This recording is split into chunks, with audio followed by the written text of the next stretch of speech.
like you to meet an old friend of mine. His name is Harry Lime. You may remember him from the movie The Third Man. Mr. Lime is quite a character. Honesty may be the best policy, but not necessarily for Mr. Lime, whose motto is, crime doesn't pay much. He has quite a life, does Mr. Lime, from Berlin to Bangkok, from Tahiti to Tangier. Everybody's after Mr. Lime, usually with a gun in their hand. If you want to hear what happens to him, stick around. Welcome to Enhanced Radio Classics, the podcast where we bring new life to the golden age of radio. I'm your host, Brian, and on this episode, we're going to be diving into one of the most captivating series from that era, The Lives of Harry Lime, and the prequel to the iconic film, The Third Man. In our retrospective, we'll be revisiting the fourth episode from this series titled A Ticket to Tangier, which originally aired on Friday, August 24th, 1951.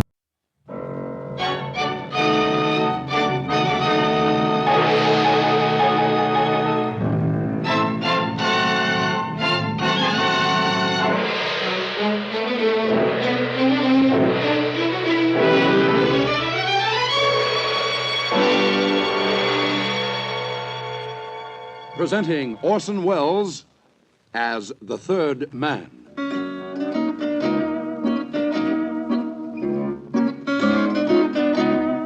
The Lives of Harry Lime. The fabulous stories of the immortal character, originally created in the motion picture The Third Man, with zither music by Anton Karas.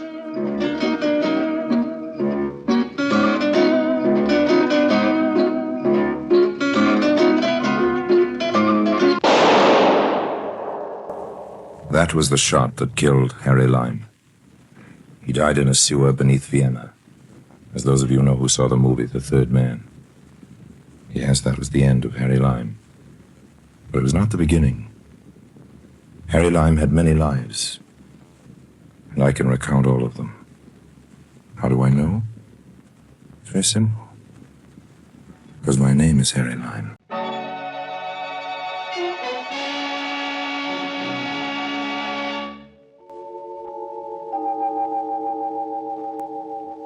I was down on my luck, way down, scraping the bottom. A couple of deals had fallen through, and I found myself in Paris with a lot of time on my hands and only the price of a beer in my pocket. I was spending my time in the beer money at Fouquet's, not because the beer's any cheaper at Fouquet's, but because, well, you meet a nicer class of people, and besides that, you read the newspapers free. So I was drinking the beer and reading a newspaper when I came on the advertisement.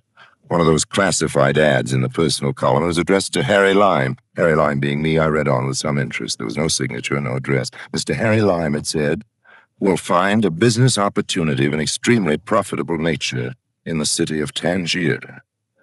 Now, I might have thought this was one of the boys trying to hustle me out of Paris or just trying to be funny, except that the advertisement mentioned the city of Tangier. Now, why Tangier? There are very few places in the world I haven't been to, and Tangier just happened at the time to be one of them. Also, Tangier, as everybody knows, is full of money, and I couldn't imagine anybody wanting to send me there right in the heart of the free gold area, where every second address is a bank and every second person's an international operator just for a gag. Probably more chances in Tangier to grab a fast buck than you'll find in the world today, so I was inclined to take the ad a little seriously. Of course, it might have been a police trap. There are cops in countries all over the globe busy looking for me. Some of them are just sharp enough to try to pull me in on a clear come-on like that, but the truth is that one of the only cities left where they don't happen to want me for what's known as questioning is the port of Tangier. And that's what sold me. There's just one complication. My beer was finished, and with it, my financial resources. How to raise the price of the ticket.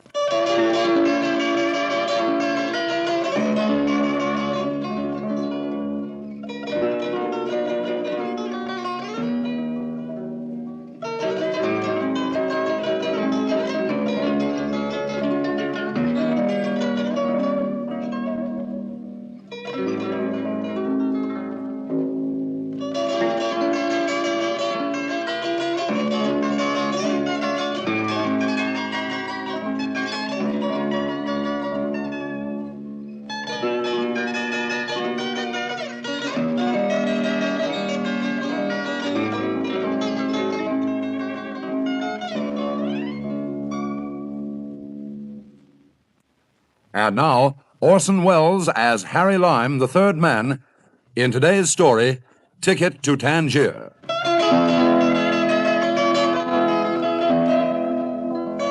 While I was brooding about how to raise the price of the ticket to Tangier, my eye happened to wander down the personal column of the newspaper, and a little below the advertisement addressed to me was this: Gentlemen traveling to Tangier. A visit to the desk of the porter at the Lancaster Hotel on Rue de Berry will repay any businessman planning a visit to Tangier who can whistle a certain tune. Well, of course, that didn't have to be Harry Lime, but there's a song I'm fond of, one I've been whistling for years, and anybody who knew about me might know about that song. Anyway, what could I lose? Went over to the hotel and approached the concierge. Bonjour. Good afternoon. Good afternoon, monsieur. What can I do for you? Well, I don't quite know that you can do anything. You happen to read the Paris edition of the Herald Tribune? No, monsieur. I prefer to follow the news in my own language, but we have copies of the paper you mentioned for sale. No, thanks. I've seen it. Perhaps monsieur is calling for someone in the hotel, one of the guests. Whom shall I announce? Harry Lime. Perhaps I should have asked you first who it is you are coming to see. Now that I couldn't tell you. Just tell me this. Do you like to whistle? I am a lover of music, monsieur, but I do not whistle. No. As a young lad, however, in the orchestra of my school, I was considered quite proficient on the bassoon. Well, try this on your bassoon. Ah, yes, of course. I have something for you, Mr. Lime. Here. Oh, thanks. Thanks very much. Yes, it's addressed to me, all right, but that's all there is on the envelope, just my name. I wonder, would it be asking too much if I asked you to tell me who this is from? Monsieur, it would be asking too much. Oh, okay, old man. Thanks anyway. I wish I could give you something for your trouble, but I forgot my wallet this morning. That was anticipated, monsieur. What do you mean? Everything, monsieur, has been taken care of. Everything? Yes, monsieur. That is the word, I believe. Everything. In the envelope was an airline ticket for Tangier, 50,000 francs in nice fresh notes, and the following letter. My dear Mr. Lime, when you arrive in Tangier, go immediately to the El Mirador Hotel, where a suite is reserved for you. After you've dined, go to a cabaret called the Kabbalah. Wait there for instructions. Excuse me, monsieur Lime. Oh, yes, porter. Is anything wrong? Nothing is wrong, monsieur, but it is 2:45, and your plane leaves early at 3:50. Oh, okay, old man, okay. I'm on my way. Just call me a cab, would you No please? need for that, monsieur. A limousine has been ordered for you. It is waiting at the door.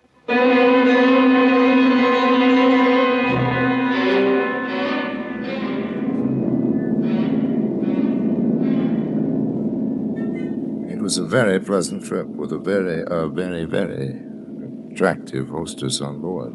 Are you quite comfortable, Mr. Lime? Oh, yes, I'm fine, thanks. Isn't there anything you like? Well, I'd like to know what you're doing tonight after we land. I mean, wouldn't you like some more coffee or maybe a pillow? I know what you mean, and you know what I meant. Tangier is a very interesting city. First there's the Arabs and the Casbah and all that, and then there's the modern European city. It's an international port, of course, with 14 different countries in control, but of course you know that. Yes, I've heard tell of it. I guess you're making fun of me.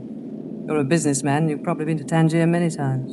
Well, let me take that up point by point. I'm not a businessman. I've never been to Tangier, and I wouldn't dream of making fun of you. Just answer me one question. I go back on a return flight at 6 in the morning, Mr. Lime, and I'm sleeping. You haven't answered the question. Besides, my name isn't Mr. Lime. Oh, that's what it says on the manifest. My name is Harry. Have you ever been to a nightclub in Tangier called the Kabbalah? Why, yes, I have. You have what? Yes, I have, Harry. Is it a nice nightclub? It's the best in town. That's good. Glad you like it. I've reserved a table for us, okay? Fasten your safety belt. We're coming in.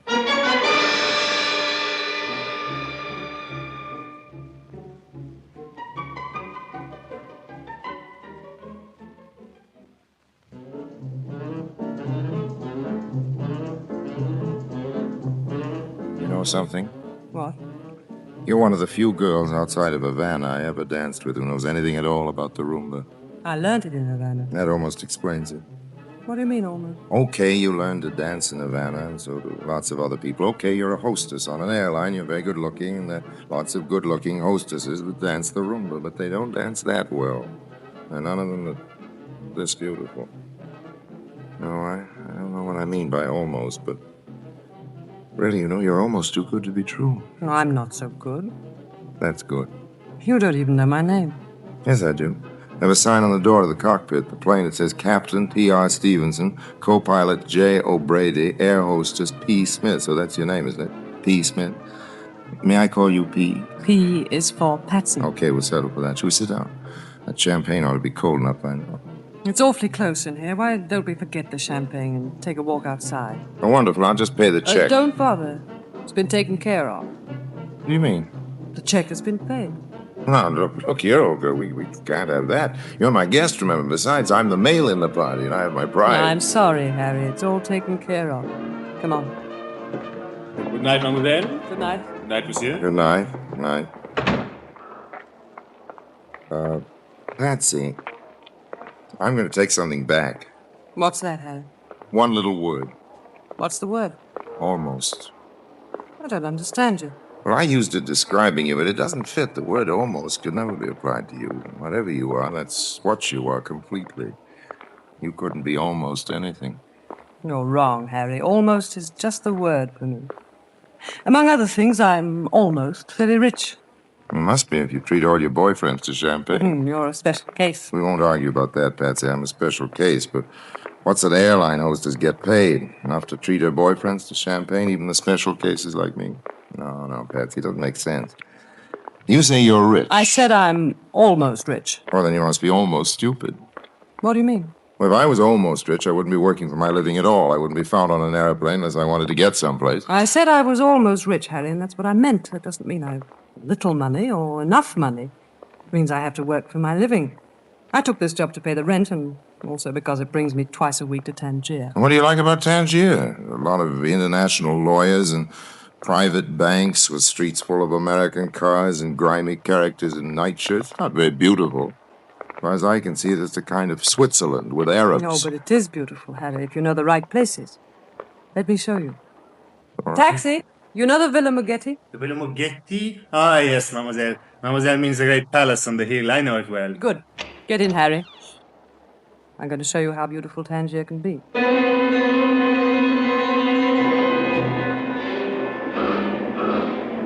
The cab twisted and turned its tortuous way through the native quarter, and then pretty soon we were out in the country.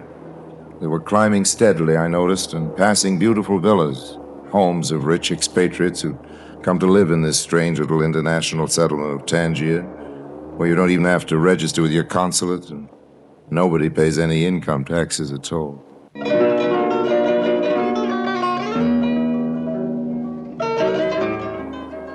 I think I neglected to mention that Patsy was beautiful.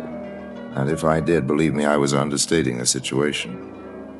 She had gray eyes and that clear, powdery gold hair that makes you think of the ashes of angels' wings. I've known an awful lot of girls, but none of them I've ever laid eyes on would have given Patsy a worried moment. There may be better-looking airplane hostesses, but if there are, they're working for airlines on another planet. As we climbed up the moon-bright hills over Tangier, I forgot completely the strange business which had brought me there, the advertisement in the paper, the airline ticket, and all the rest of it. I didn't care why I'd been sent for to Tangier. I didn't care who'd done it, or what he wanted from me. I adore kissing you. You do it very well. But we've come to our destination. Oh, so we have.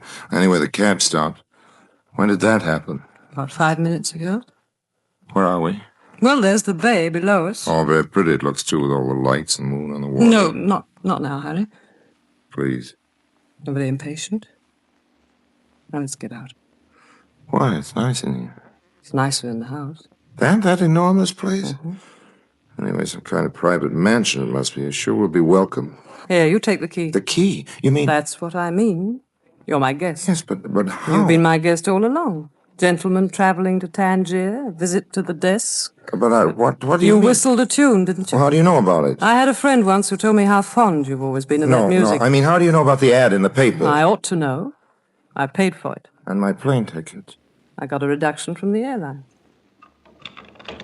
Come in, Harry. Here's a flashlight. I've got something to show you.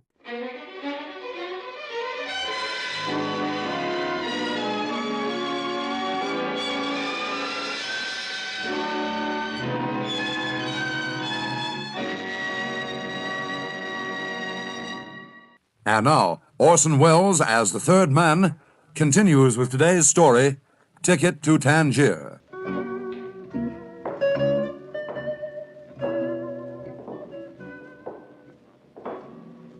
I followed Patsy into the house. It was a huge place, full of heavy chandeliers and pompous furniture, most of which are pretty spooky looking because they were covered with dust cloths. Obviously, the place hadn't been lived in for many months, but who was it who had lived here? Who was it that built this unlikely palace on a hill overlooking the harbor of Tangier? Above all, why had I been brought here? Just who was P. Smith, air hostess, and what did she expect me to do about it? We made a tour of several chambers before I even started to get any answers. This way, Harry. Oh, where are we now? This used to be a ballroom. Close the curtains, then we'll turn on the lights. Okay. You sure they're tight shut all round? We don't want the police to come and start asking questions. You can say that again, honey. What have the cops got to do with you? Nothing, yet. I'll turn on the switch. See that? I see a piano, about 30 gilt chairs, a big rolled-up carpet, all very splendid and grand, but which particular item am I supposed to admire? The carpet.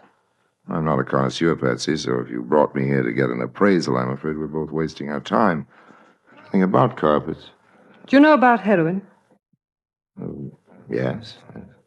Heroin is a drug. It is nasty and habit-forming, and its sale is controlled by international law. Go on, tell me more. I don't know any more about heroin. Not anything to speak of. I don't use drugs, Miss Smith. But you sell them? I've just told you that the sale of heroin is controlled by law. Are you suggesting? I'm suggesting that there isn't much you don't know about breaking the law. Any law. You've got a point there. I won't try to deny that my knowledge of the subject isn't fairly extensive. Why do you think I sent for you? Why do you think I brought you here? You're Harry Lime, aren't you? Now stop kidding for a minute and let's get down to business. First of all, I think you better answer a few questions, Miss P. Smith, air hostess. That isn't necessary. Maybe not, sweetheart, but I'm the curious type. I like the facts before I take on a job, all of them. First of all, what's your racket? I haven't any racket. I'm an airline hostess. Yes, but why? Because it's a good job. Yes, and because the run takes you to Tangier, am I right? That's partly right. Yes, but listen. What's your real name? What's it to you? We'll play it my way, sweetheart, or we aren't playing it at all. Must need me awful bad to take all this trouble to look me up and move me. If you need me, you're going to cooperate. Let's start off with your real name and go on from there. Did you ever hear of a man named Mugetti? Mugetti? Rico Mugetti? Mm-hmm. Yes, I thought the name of this place is familiar. I met Rico once in Marseille. Another time in Casablanca. He comes from Corsica, isn't that right? He came from Corsica. You mean he's dead? Yes. I was his wife. Oh, I'm sorry. There's no need to be sorry for me. I killed Rico myself. Then I'm sorry for Rico. He wasn't a nice man, Harry. No, I guess he wasn't. I remember now. I once saw him blind a man with a broken wine glass. You're right, Rico wasn't a very nice man, but he was careless. How do you mean, careless? With his wives, anyway. A man has to watch himself when he starts playing with wives. Sometimes they're loaded. Why don't you stop kidding, just for a minute? What am I supposed to do? After all, there are only so many alternatives. I can make a joke about what you just told me, or congratulate you, or hand you to the cops.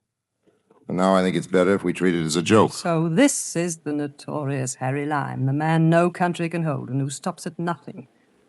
You know what? I think you're actually shocked. Maybe I'm not Harry Lime at all. After all, an awful lot of people can whistle that song. You'd better be. I'd better be what, Love Boat? The original Harry Lime, not a facsimile? He doesn't like murder, Mrs. Mugetti. You say he stops at nothing. Well, believe you me, he stops at that. A, it's messy, B, it's silly, and C, there's no profit in it.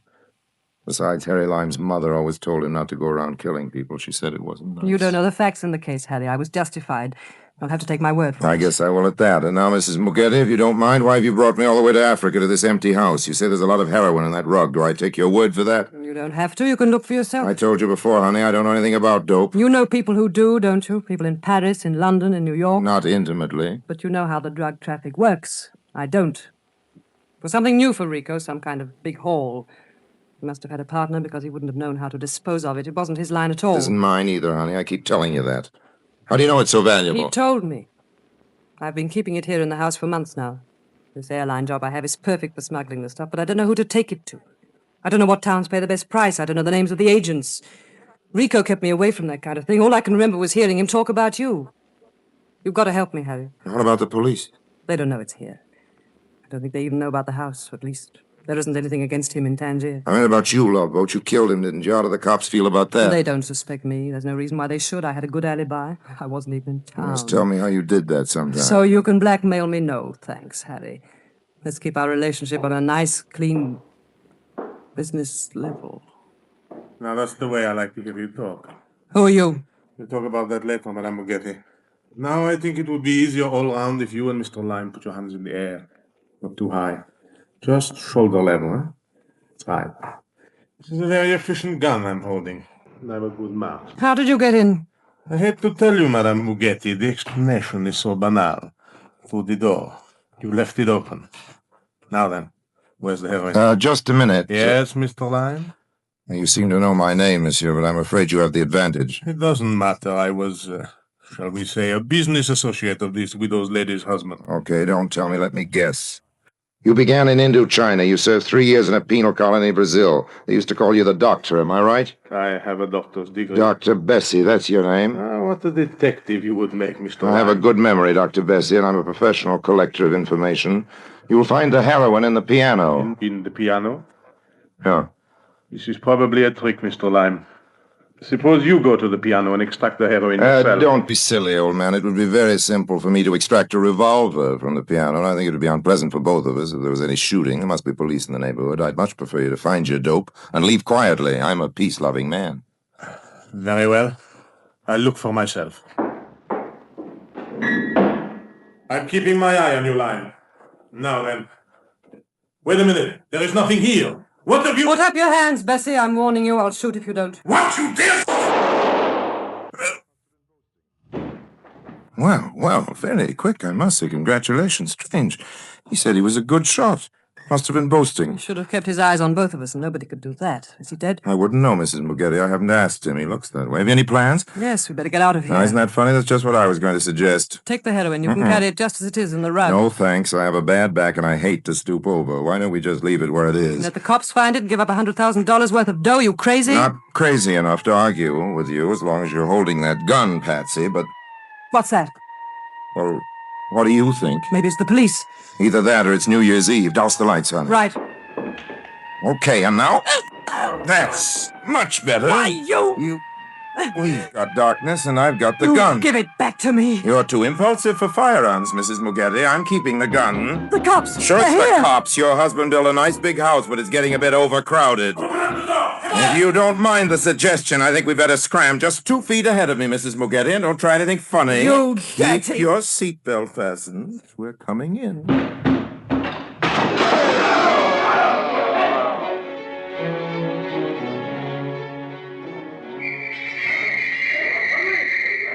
We made our way out through the garden. The cops were all over the place, and after a while it was clear that our only hope was in separating. Patsy, you go through the shrubbery. Keep straight on down the peels till you get to town. You can't, mister. Just keep going down the road. What about you? I'll make out all right. Yes, but what about the heroin? Heroin? There isn't any heroin in this story, Mrs. Mugetti. Just a hero. That's a joke, honey.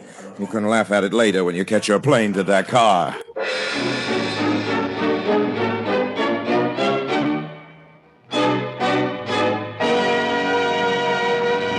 And now, Harry Lime. Of course, they got her. I took her off the plane on the return run to Paris.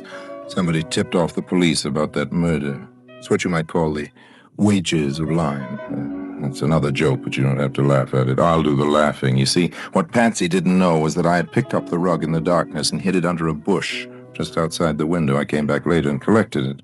Of course, the word was out about Rico's big consignment, and didn't have any trouble getting a good price in Marseille the next week. But honestly, I don't approve of drugs. That's why I threw the original stuff into the Bay of Tangier and delivered to the gangsters 7 nicely wrapped packages of confectioner's sugar. They tell me you can get the habit for sugar, too, but my conscience is clear, all except for one thing, that little prayer rug it was wrapped in. I know it didn't belong to me, but it looks very nice here in front of the tea table, don't you think so? Will you have milk or lemon with your tea? And how much sugar? This is the very best brand, you know. A syndicate of desperate gangsters paid me $50,000 for only 7 packages of the same quality. Harry Lime is played by Orson Welles. In the cast were Cecile Chevreau as Patsy, Sebastian Cabot as Dr. Bessie, with Keith Pyatt and Robert Rietti.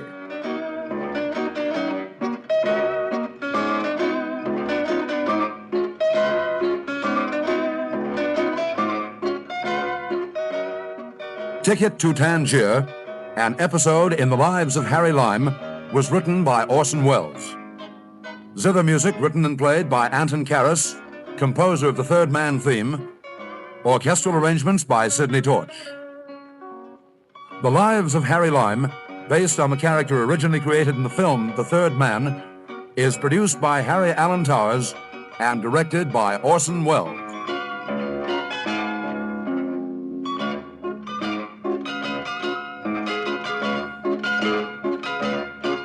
And that was the fourth episode from the Lives of Harry Lime series titled Ticket to Tangier, which was broadcast on Friday, August 24th, 1951. This episode's a classic example of how the show blends crime, intrigue, and Lime's devilish charm into captivating storytelling. Orson Welles wasn't just the voice of Harry Lime, he also contributed to the scripts of many of the episodes. And as we heard at the end, Orson Welles directed this particular broadcast. Orson Welles generally seemed to enjoy playing Harry Lime, especially in this radio series where he could inject his own wit and style into the scripts.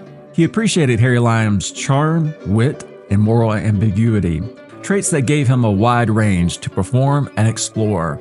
Welles once described Harry Lime as a thoroughly bad man, but with considerable charm, a reflection of the complexity and allure of this role. This radio series allowed him to indulge his love for storytelling, travel, and intrigue without the constraints of film production. It was a way for him to return to a beloved character and further develop Lime's backstories in ways that suited his talents as both an actor, writer, and director. And episodes like what we just heard really captures the essence of what makes Harry Lime so enduring. He's a rogue, but you can't help but root for him. Our next episode in this marathon is number 11 from the series, titled Golden Fleece, and originally aired on October 12th, 1951. And just a reminder, I try to get the best sounding versions out there to you guys. Case in point.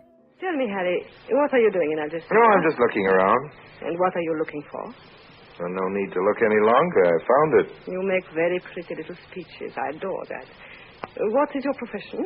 Oh, export, import, mostly. I dabble in a lot of things. What a pity. Why? I had allowed myself to hope you were a sailor. Well, I have been a sailor. Will that help? I'm here with my yacht. Perhaps you have seen it in the harbor. Oh, that big three-master with the black hole? It's mine. We've lost our captain. Oh? It happened quite suddenly. I'm very sorry you're not a ship's captain. I would like to see you in the blue jacket with the gold buttons. Would you believe it? I was a ship's captain. I do not believe it.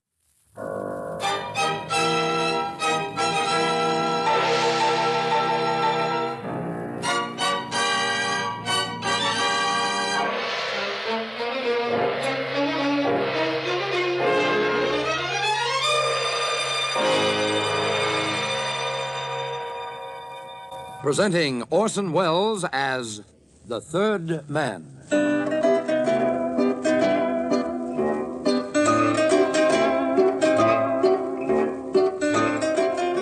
The Lives of Harry Lime.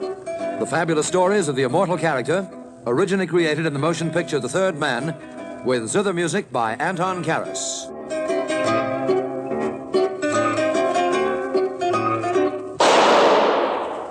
That was the shot that killed Harry Lime. He died in a sewer beneath Vienna. As those of you know who saw the movie The Third Man. Yes, that was the end of Harry Lime. But it was not the beginning. No. He had many lives. And I can tell you about all of them. How? Because my name is Harry Lime.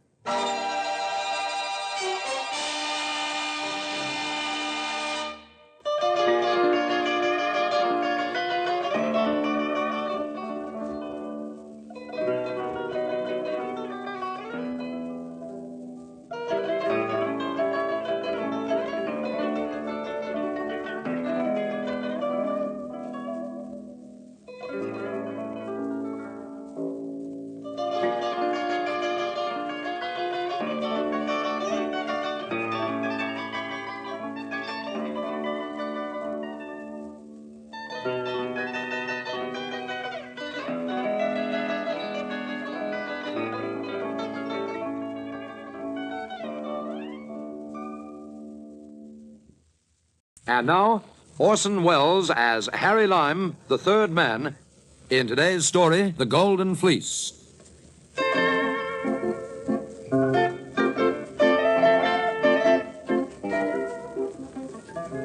Well, it's a queer story, no matter how you look at it. It begins with a bullfight. It ends with a naval engagement on the China Sea. There's a woman in it, of course. Have another drink? All right, if you are. 2 gin slings, boy. Yes, sir. 2 gin slings. It all started in the little seaport of Algeciras. Like every other town in Spain, there's a bull ring there. I don't know how you feel about bullfights, but if it's Sunday in Spain, it's a little hard to stay away from them. A bullfight is to Spain what an opera is to Italy. It's the only thing in the country that starts on time. I'd been dawdling over my shellfish and beer, so then I got into the second faena. Soldadito was in the ring.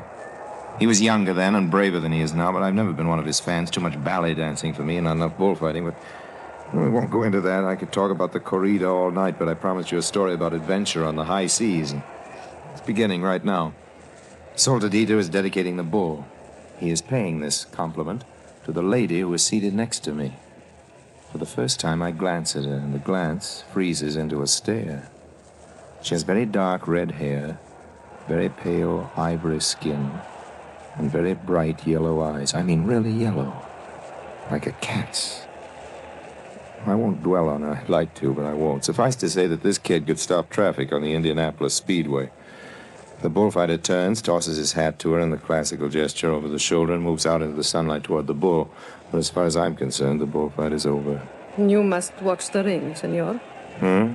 I beg your pardon? It is very pleasant to feel your eyes upon me. I adore being stared at, but just now, don't you think it's a bit disrespectful to our friend Soldadito? He's no friend of mine. He's a good friend of yours, senorita. Permit me to inform you that he is my enemy.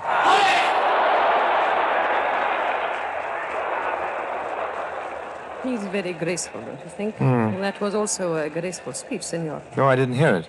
I do not mean the dedication of the bull to me. No, I mean your little speech just now about his being your enemy if he's my friend. Thanks. I adore it when men fight over me. Senorita, fighting over you would be a pleasure. When do I begin? Whenever you like. Who shall I take on? The man or the bull? I think you need not bother about the bull. Look, Soldadito is about to make the kill. That was a beautiful kill, wasn't it, Mr. What is your name? Lime, Harry Lime. Yes, it's a good kill. I will call you Harry. The bull kneeled like a penitent at his feet. The beast seemed to be asking the torero's pardon. It should have been the other way around. You are already jealous. I adore that. Still, you must admit it was a glorious kill. Great kill. Tell me, Harry, what are you doing in Algeciras? No, I'm just looking around. And what are you looking for? Well, no need to look any longer. I found it. You make very pretty little speeches. I adore that. What is your profession? Oh, export, import, mostly. I dabble in a lot of things. What a pity. Why? I had allowed myself to hope you were a sailor. Well, I have been a sailor. Will that help?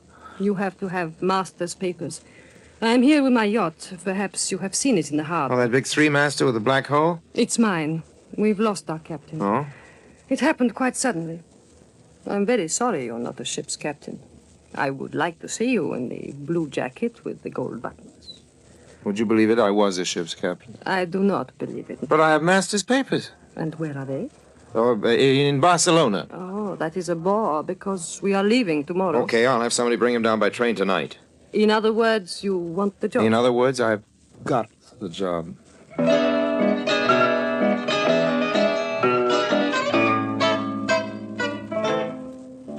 I needed that job too much.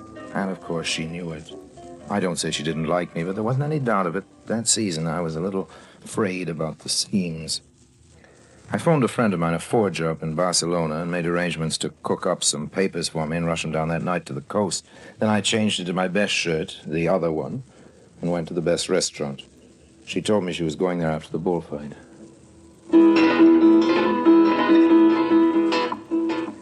Good evening. Good evening. I'm sorry, but I just realized something. I don't know your name. You do not know the lady's name? You know Soldadito. Of course he knows me. All Spain knows me. But what is this man doing at our table? He doesn't know you? That's all right, old man. You can fix that. Introduce us. I am the Baroness von Grönewald, but you will call me Nadia. Okay, Nadia.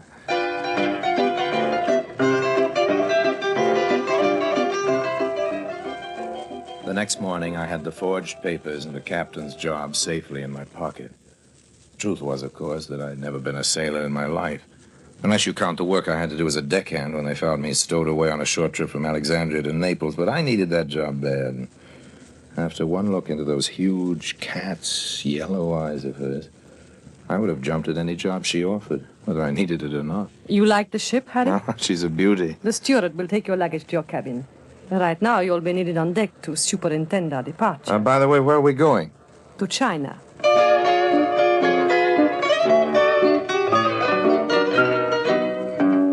Algeciras, Spain, to Hong Kong, China. That's quite a run for an old salt, whose only experience as a navigator consisted of piloting a canoe around the shallow end of Lake Winnebago, Wisconsin. Luckily, I thought to bring along a little help. The help's name, of all things in the world, was Sidney Carton. He was an ex-smuggler, or rather an unemployed smuggler. I'd run into Sidney occasionally on various little capers in and around the Mediterranean. I figured he was crooked enough so I could trust him. His main attraction, besides a shock of dirty, carrot-colored hair and a glass eye, was a set of teeth like a rotten rake. Sidney was the only man I ever knew who could eat a tomato through a zither. But if Sidney was an eyesore, he was a gift from heaven as far as Captain Lime was concerned. He was a real sailor, remember, and he covered up for me, doing all the real work while I walked around in my blue jacket with the gold buttons trying to look important. Naturally, Sidney wasn't doing this for love. But since I didn't have any money, I found it necessary to make him a few promises. I tell you, Sidney, this isn't a yacht at all. Of course it's a yacht, Harry. This is a pleasure trip, pure and simple, and there's nothing in it for us. I told you we were carrying contraband, old man, and I'll prove it. What kind of contraband? Dope? Don't be a fool, Harry. Nobody smuggles dope into China. We're going half around the world just for the fun of it, and that ain't any fun.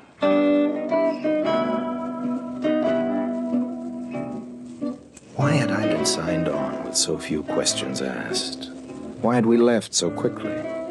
Above all, what had happened to the original captain? It was queer enough, all right. But I was not telling Sidney the truth when I claimed that this was not a pleasure cruise. It was a pleasure, believe me.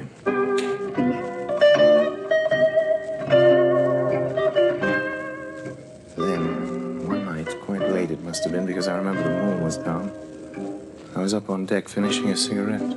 Harry? Harry? You still up, old man? I want to talk to you, Harry. Why don't you get some sleep, old man? I found After all, it, one of Harry. us up. You found it? What did you find? The contraband. Under the floorboards. I know what we're carrying now, Harry, and it'd knock your eye out. Amazing. That's what it is, amazing. Okay, old man, okay. Spill it. Oh, I've got a whole lot to spill, Harry. A whole lot. Maybe I ought to begin with the explosives. Explosives? Very powerful they are, Harry. Enough to blow this ship to China. So that's it. Oh, no, that's not the contraband. But let me ask you this, Harry. Did you ever notice that glass box in the chart house with a sign over it that says emergency on it? Hold it a minute. Oh, what's wrong? I thought I heard something. Go on. And I also found out about the captain, Harry. Do you know who he was? Stick to one thing at a time, old man, please. He was a naval officer for Hitler. Oh, very high and mighty mucky in the Nazi Navy he was. And you know his name? What's his name got to do with it? I want to know what we're smuggling. I'm coming to that. But the captain's name, Harry, was von Koenigwald. Von Koenigwald, but that's Nadia's... Right, Harry. He was her husband. And this is a rum go if ever I've seen one. Now, you take the explosives. You take him. What I want to hear is about... You can't laugh it off, Harry. Try as you will, it just ain't funny. These explosives are all wired up and set to go, Harry. This isn't a ship. It's a bomb. Shh. And as for what we're smuggling... Shut up. There is somebody listening. Stay there. I'll be back in a second. Right. Hello. Hello, Nadia. It's too hot to sleep, isn't it? It's pretty hot, all right. Keep me company, Harry. I'm lonely.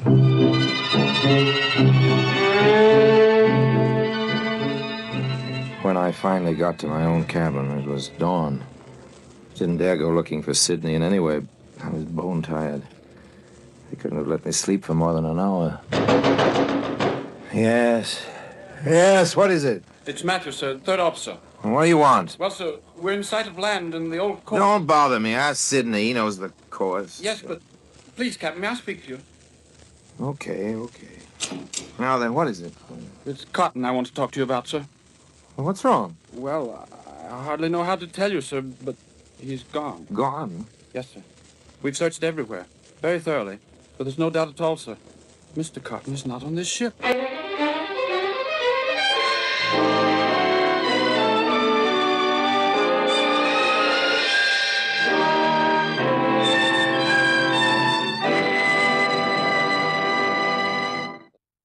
And now, Orson Welles, as the third man, continues with today's story, The Golden Fleece.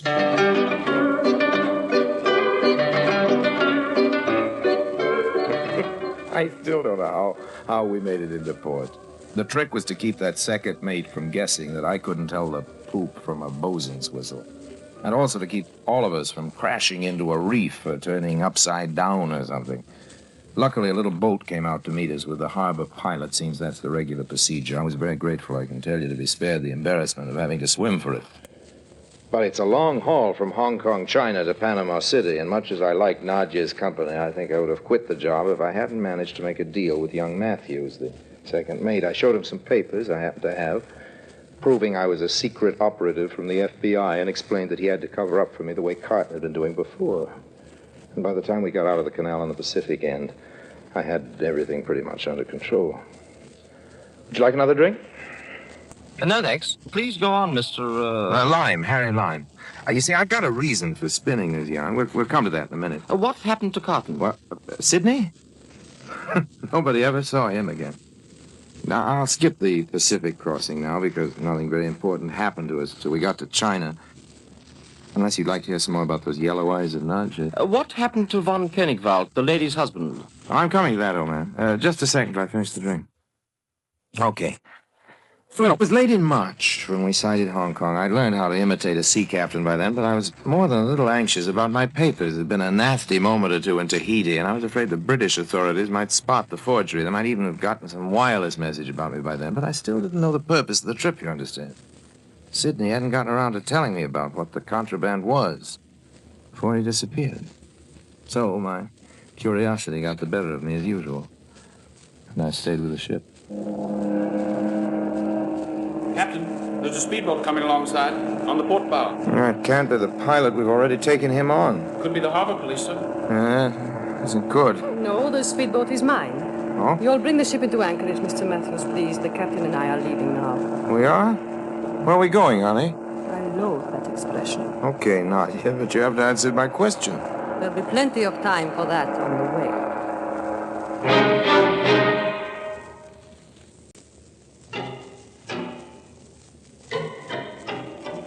We'd been riding upriver from Hong Kong for a good half hour before Nadia took it into her beautiful head to start talking.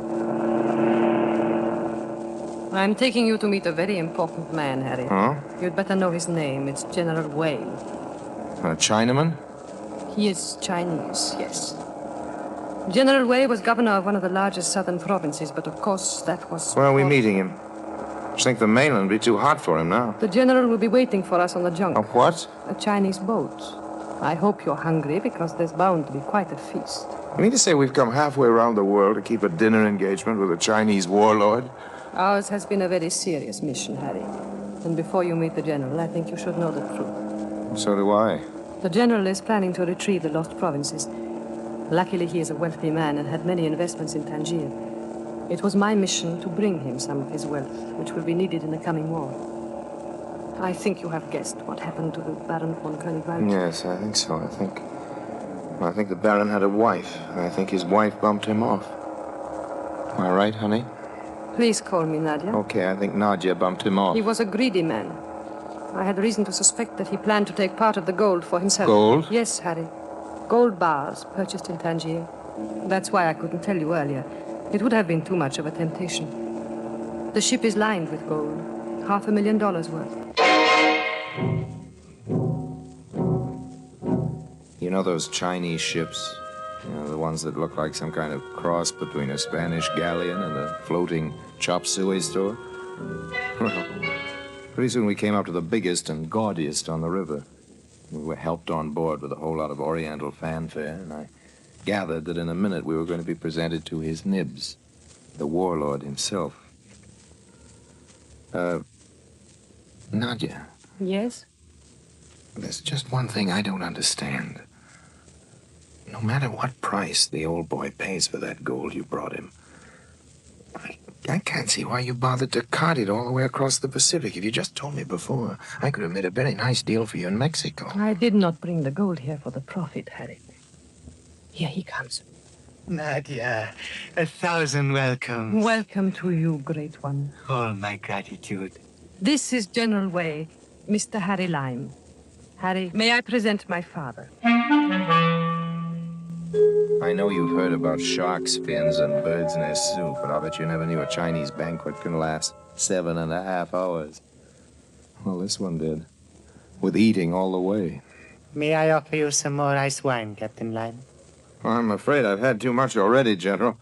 I know this may sound a little rude, but I can't help wondering, is Nadia really your daughter? She is my only child. That's funny. She doesn't look very Chinese. No, Nadia's mother was a white Russian refugee. I met her in Chifu and made the mistake of marrying her. Nadia, however, is no mistake. She is my very precious jewel, Mr. Lime. And I thank you for taking such good care of her. Father! Father! It's gone! Get the speedboat! What's happened? What's happened? The boat, Harry, our boat with all the gold on it. It has vanished.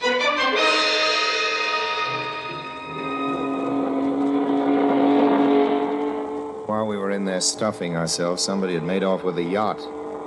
Word came to us it was going downstream toward the open sea. It's my fault. Well, why yours, Nadia? That Matthews boy, the third mate, I should never have trusted him.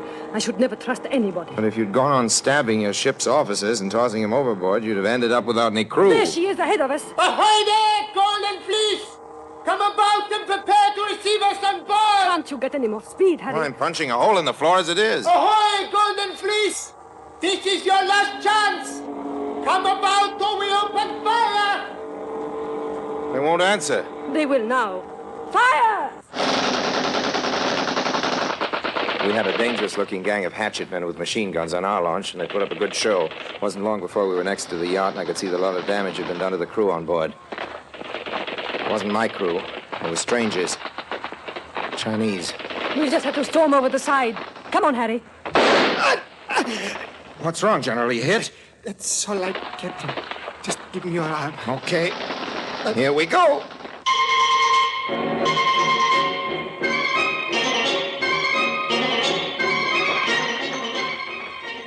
No sooner were we on deck than a mean-looking Mongol I hadn't noticed before, high up in the shrouds, bit off the end of a grenade and threw it smack into our launch.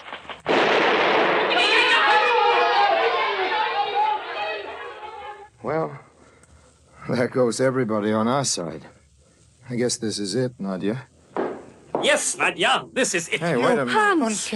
Don't worry, Nadia, I am not a ghost. Wait a minute, you're Nadia's husband. Yes, happily for me, I was not as dead as she thought I was when she pushed me into the sea. Hans. You should have remembered. I'm a good swimmer. Keep your hands in the air, please, all three of you. Hans, how did you get here? By plane. I couldn't guess your course, and it was the easiest way. I just flew to Hong Kong and waited for And now what are you going to do? I'm going to do unto others as they would do unto me, Captain. If you happen to remember any prayers, you'd better start saying them, all three of you. I'm wounded, Canigfeld, and dying. It doesn't matter about me, but Nadia's... Father, I'm your true child. Do you imagine I would leave you now? This is all very nice and noble, but what about me? That's true, Harry. Hans, this man has done nothing to harm you. Let him swim for He it. knows about the gold, Nadia, and I prefer to keep that as my own secret. He also knows about something else, don't you, Harry? Carton told me about it the night I killed him. What do you mean? There's a tiny glass window here by my hand. Carton explained it to you. I heard him. The sign says for emergency only. Yes? Remember what he said, Harry? This isn't a ship. It's a bomb. Thanks, Nadia. God bless you. Shoot that man! It's no use, Hans. He's a good swimmer, too. Goodbye, Harry. Child. You gave me a ring, Father, with the seal of our family. I still wear it. It's enough to break a pane of glass. Goodbye, Harry. He's too far away to hear you. He will hear this.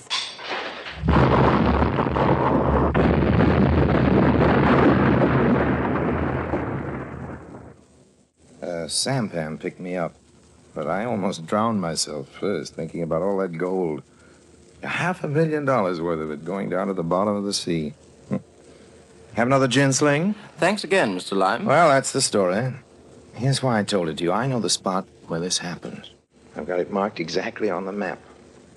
Cost about 20,000 pounds to do the salvage, but that still leaves a pretty big margin of profit. And I just wondered if you'd be interested, sir, in investing. Mr. Lime, I wonder if you know who I am. Well, no, not exactly. I'm the Lord Constable and Chief of Police in this colony.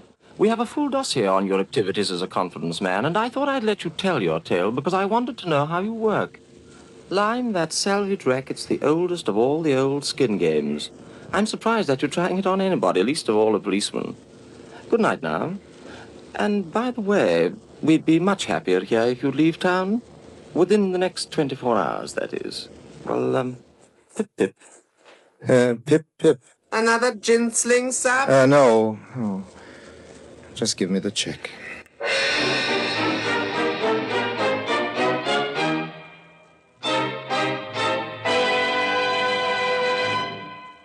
And now, Harry Lime.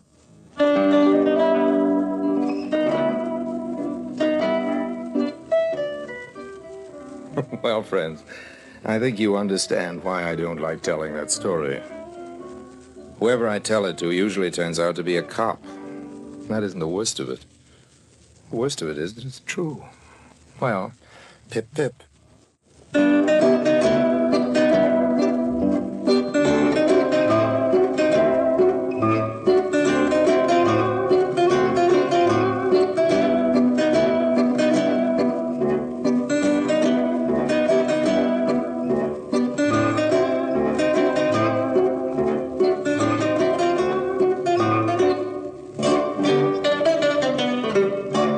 And that was the 11th episode from the Lives of Harry Lime radio series titled Golden Fleece, and originally aired on October 12th, 1951.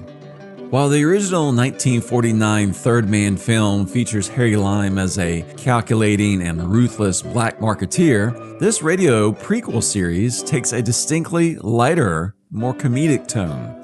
Lime is often portrayed as a charming, roguish scoundrel who drifts through glamorous European cities, often outsmarting individuals who are even more corrupt than he is.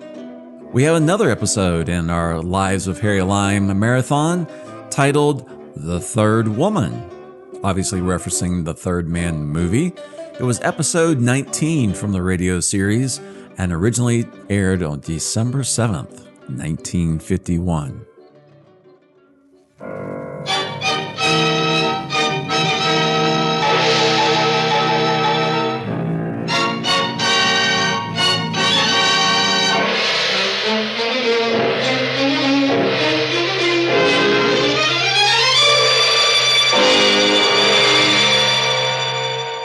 Presenting Orson Welles as the Third Man.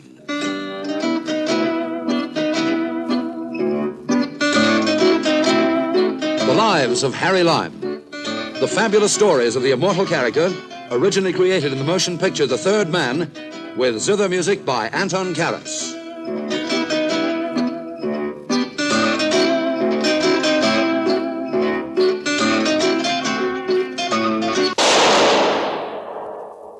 That was the shot that killed Harry Lime. He died in a sewer beneath Vienna. For those of you who know who saw the movie The Third Man. Yes, that was the end of Harry Lime. But it was not the beginning. Harry Lime had many lives. And I can recount all of them. How do I know? Very simple. Because my name is Harry Lime.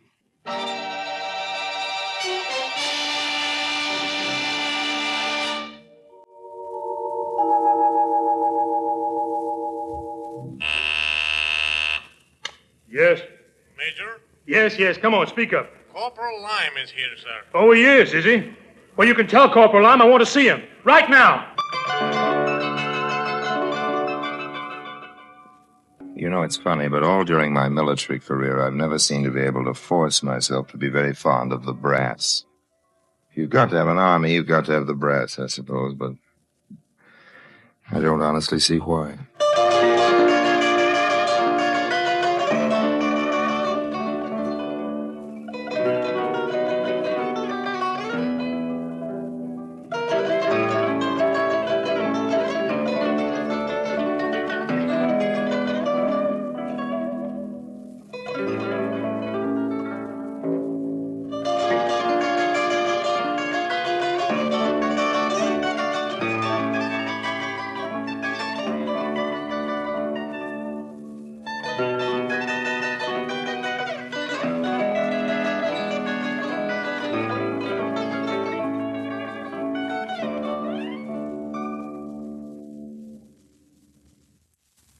And now, Orson Welles as Harry Lime, the third man, in today's story, The Third Woman.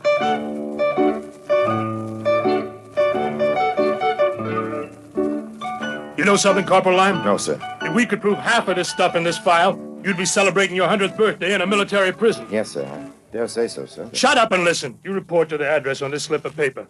It's a tailor on Savile Row. The tailor has his instructions. He's to make you 3 suits, including the full soup and fish. And the whole outfit's to be ready in 48 hours. Isn't that awful? Yes, sir. Wait a minute, it gets worse. You go to the Savoy Hotel. You know where that is? Yes, sir. A room is reserved there for you. You'll register as a civilian. For purposes of cutting red tape, you're going to be a civilian. But here are your papers. You'll be taking a trip pretty soon. Yes, we're sending you away from all these bombs. It's discouraging. I tell you, this whole army is as nutty as a fruitcake. I didn't say that, did I, Lime? No, sir, you didn't. Look at these papers. Yes, sir. See how you're traveling? Well, yes, sir, but this must be a joke. Oh, it's funny, all right. But it's true. Yes, the Allied command is sending you on a holiday, Corporal Lime. And you're traveling as a civilian. With the rank of full colonel.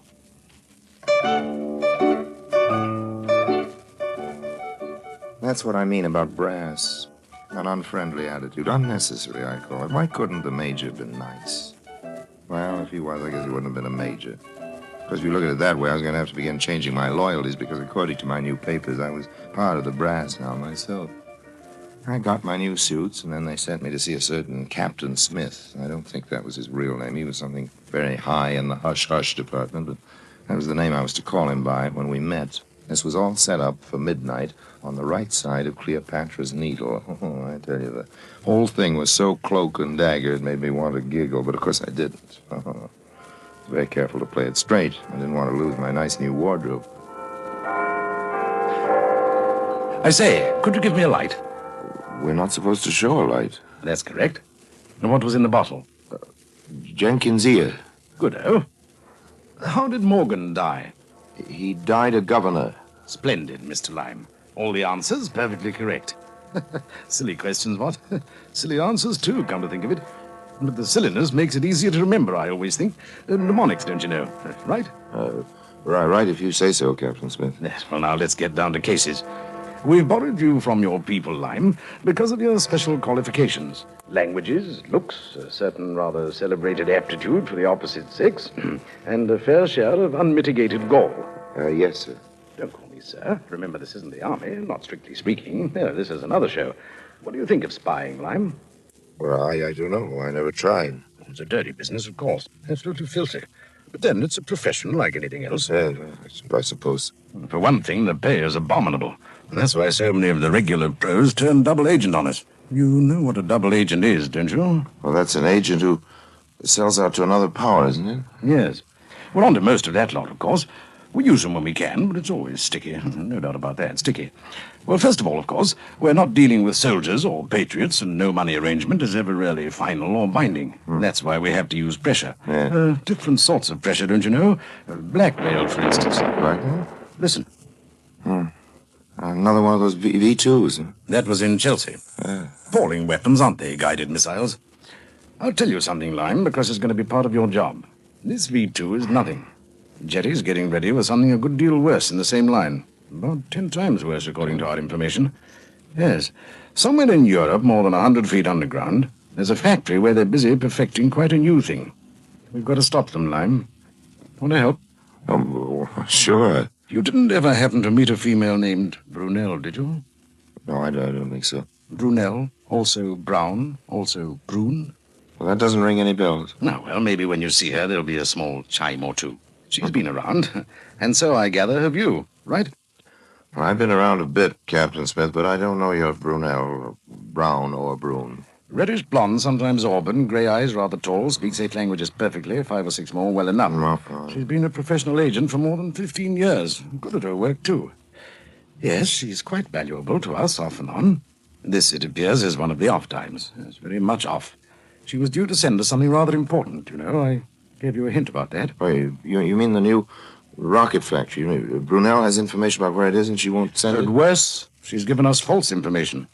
We think she really did manage to find out where this new guided missile thing's being built, and we guess she isn't telling us the truth because the Germans have some sort of hold over her. Yes, blackmail or something beastly. Now, we'd like you to see if you can't get some sort of line on just what it is. We don't really expect you to succeed, but, well, go down and have a try, won't you? Yes, but what do I do? Where do I go? You'll receive sealed instructions when you get on the plane. On the plane? Details, background, all that sort of thing. Yes, but what do you mean? You see that car across the way? I see a car, It's but... waiting to take you to the airport. Well, good hunting.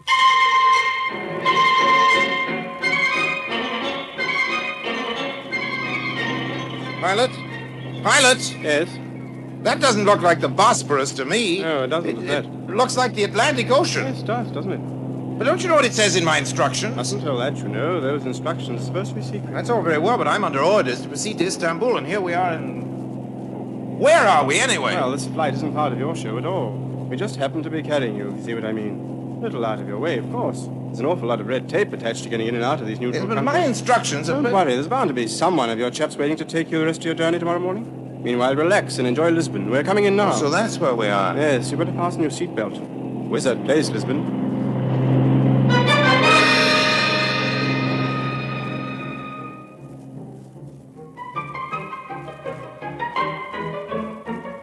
Sure enough, they had me all fixed up for a flight to Turkey in the morning. I wasn't complaining. There weren't any rockets falling on Lisbon. Anyway, it's always been one of my favorite places for having a good time. I checked into the hotel, changed into my nice new white tie and tails, and took a cab out to the casino at Estoril. Comment vas-tu? Geneviève, what are you doing in Lisbon? My dear, in this city there are two things we try to avoid. The first is never, unless it's absolutely necessary, to address a friend by name. After all, you know one's name may not be one's name anymore. All right, honey, what's the second rule? It is a more strict one. We observe it very carefully. Fine, but you can't just expect me to obey the law if I don't know it. You asked me what I was doing in Lisbon.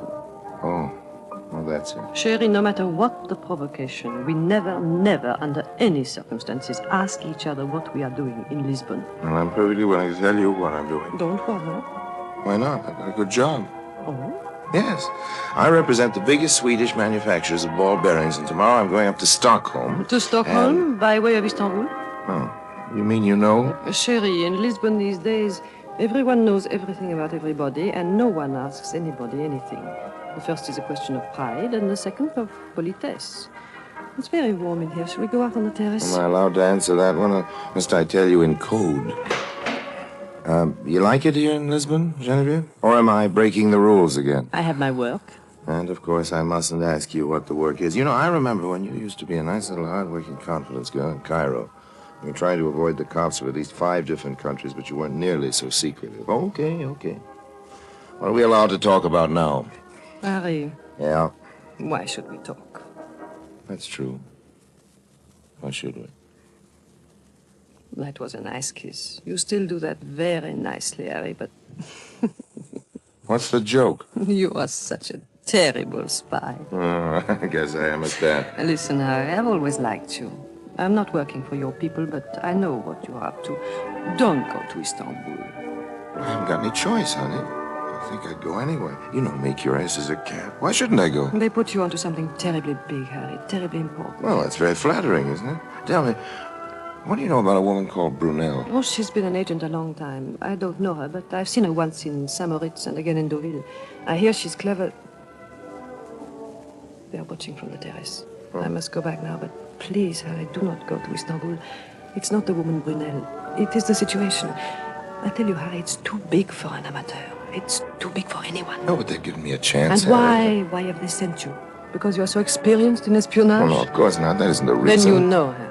You know why people like you are sent on missions like this? No, I can't say that I do. Because you do not matter at all, that is why. Because they don't care what happens to you, not one little bit. Because you are, how you say, expendable.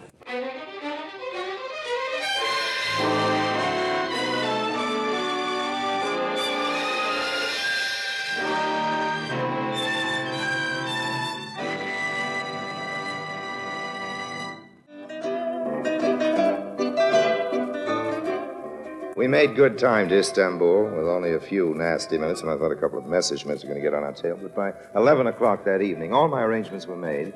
I was carefully dressed once again in my nice new English white tie and tails. I made my way straight to Georgette's, an upholstered sewer masquerading as a nightclub, left my top hat with a check girl, and called for the head waiter.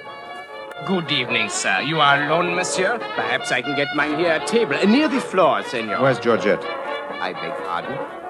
You heard me, Georgette. Georgette? Yes, where is he?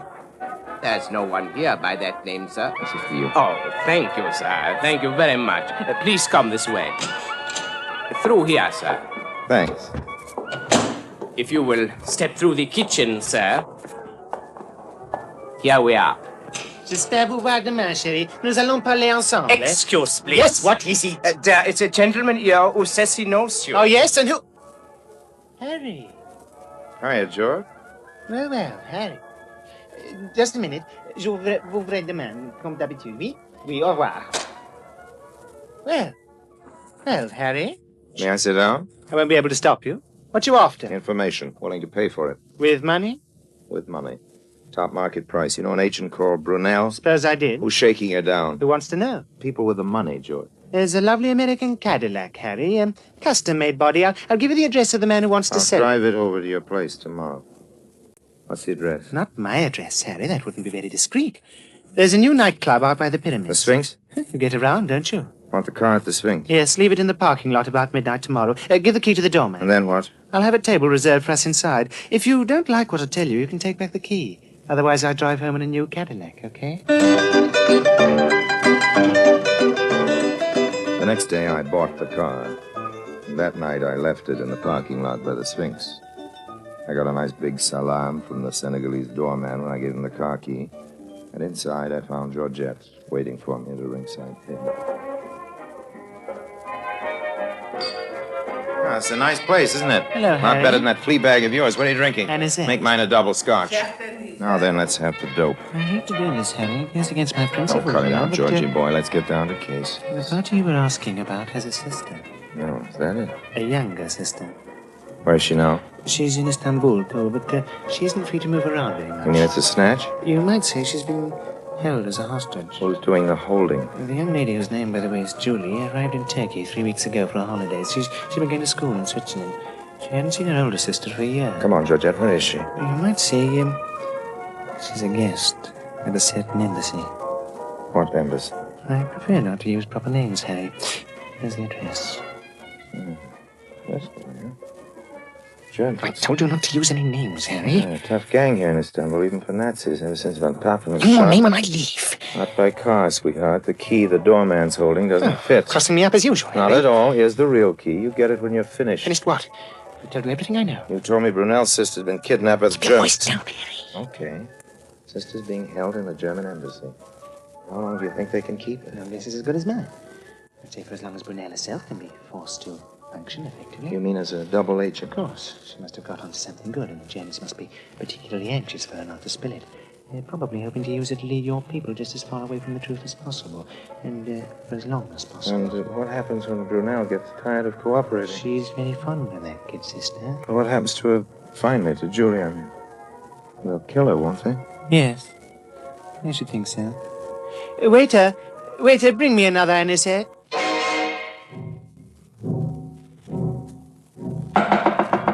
Yes? What is it? Miss Brunel? What do you want? I came here to see you about Captain Jenkins. What about him? His ear is in a bottle. Also, there's Governor Morgan. Oh, Come in, come in. okay. No need for all that rigmarole. I know who you are. You're Harry Lamb. That's Used to right. run contraband out of Marseille in 37. I met you once in Monte Carlo. Now they've sent you from London. What's your message? Sorry, I haven't got any message. Nonsense. They've sent you here to tell me something. What is it? The message is supposed to come from you, Miss Brunel. It's about 500 RAF planes waiting for the address of a certain rocket factory. The information is past you. I've sent the information through the regular It channels. wasn't information. The London people took the trouble to check up on it. What you sent was the location and description of a shoe factory in Norway. And Miss Brunel, do you know what they're actually making in that factory? No. Shoes. The London people think you have another address, Miss Brunel, and they sent me to get it from you. I've always given perfect satisfaction. My Save it, record honey, is- save it. Let's get the whole thing down to facts. Fact 1, you know where that rocket factory really is. Fact 2, I know where your kid sister really is. Fact 3, get me the rocket factory, and I'll deliver Julie. How can you do that? There are over 60 people in the embassy. She's up on the 3rd floor. There are armed guards. They're giving a reception, aren't they, tomorrow night? Who? The German embassy, honey. Don't go stupid on me. I want an invitation. But how can I do that? You can do it. You're working for them, aren't you? Here's the name. I've squared with the Istanbul police. You go on from there. Get me the invitation to that party and get yourself 2 tickets for Switzerland. You mean you really think... The plane leaves at 4:30 in the morning. Bring all the information on that rocket factory to the airport. I'll bring Julie. Well, goodbye now. Sorry, but I've got to run. Where are you going? I'm going to play pinochle with the chief of the Turkish fire department. Well, goodbye for now.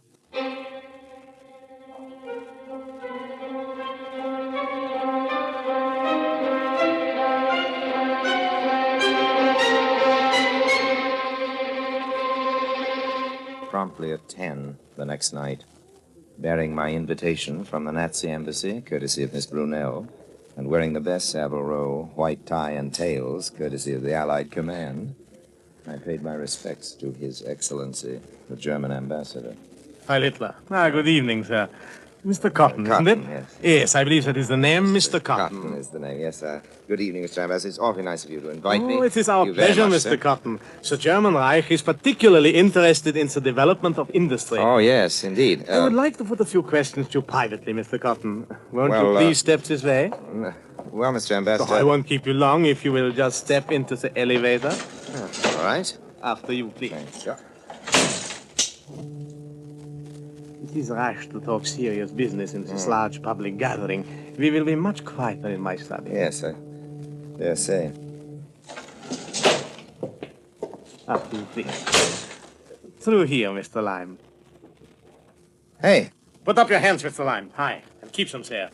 This gentleman, as you can see, is armed, and this room is quite soundproof. He will not hesitate to use his gun. Okay.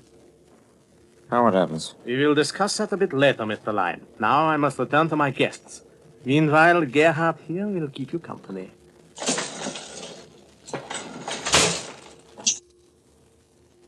Well, Gerhard, here we are. Keep your hands up.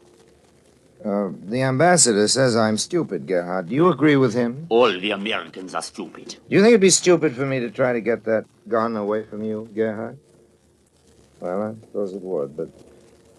Anyway, I'm going to try.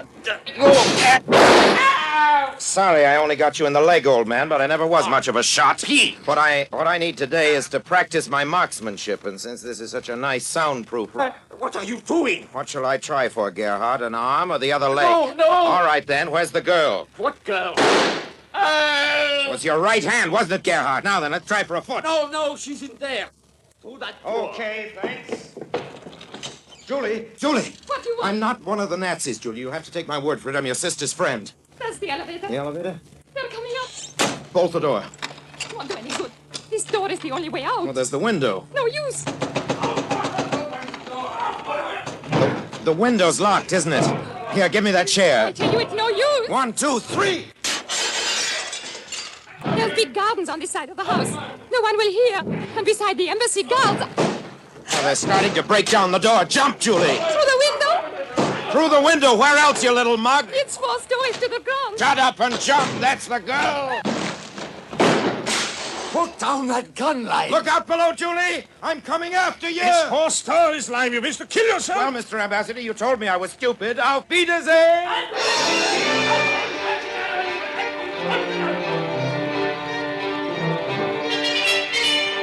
That night, there was seen in the streets of Istanbul one of the strangest sights in the history of that historic city. A procession of firemen bearing 2 bundles wrapped in canvas, rushed out of the German compound and boarded a fire truck, a gigantic hook and ladder. Then, out of the bundles, which were, of course, firemen's jumping nets, there emerged 2 figures, a young lady by the name of Julie and a gentleman called Harry Lime. Where to, Mr. Lime? Where do we take you? To the airport, and step on it!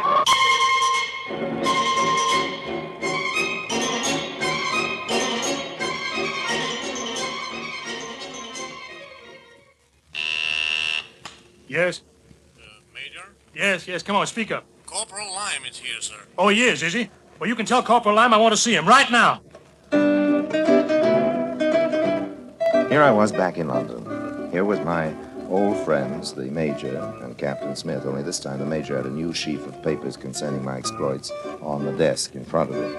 Less about black market this time, and more about Harry Lime, the hero. I came to attention, saluted smartly. Corporal Lime. Yes, sir. I've been reading your report. Yes, Very sir. interesting. Thank you, sir. Oh, there's just one thing. Yes, Captain Smith? Turkey is a neutral country. How did you manage to get all that cooperation out of the fire department? Well, I used persuasion, sir. You'll find it all down on the expense account, Major. I thought you might like to know, Corporal, that there was quite an air raid the other night over a certain factory on the Baltic Sea. Germans won't be making that new rocket, Corporal. Not for some time, anyway. I'm glad to hear it, sir. I suppose you think we owe the whole thing to you, don't you, Corporal? Well, we don't. No, sir? That air raid was held 3 nights ago when you were in Lisbon. 3 nights? But, sir... Brunel wasn't the only source of information. Not by a long shot. I'm instructed to tell you that the facts we were looking for were sent to us from Portugal, from an agent by the name of Genevieve. However, we're most grateful for your help. I've been asked to give you this. Wait a minute, where did I put it? Sometimes I think this isn't a war at all, but a grand convention of lunatics. I didn't say that, did I, Corporal? No, sir, you didn't. I didn't think I did. Here you are. This is from the British with their compliments. Thank you, sir. What is it? It's an address. We thought you might have lost it. It's that tailor in Savile Row. Yeah. They want you to return the suit.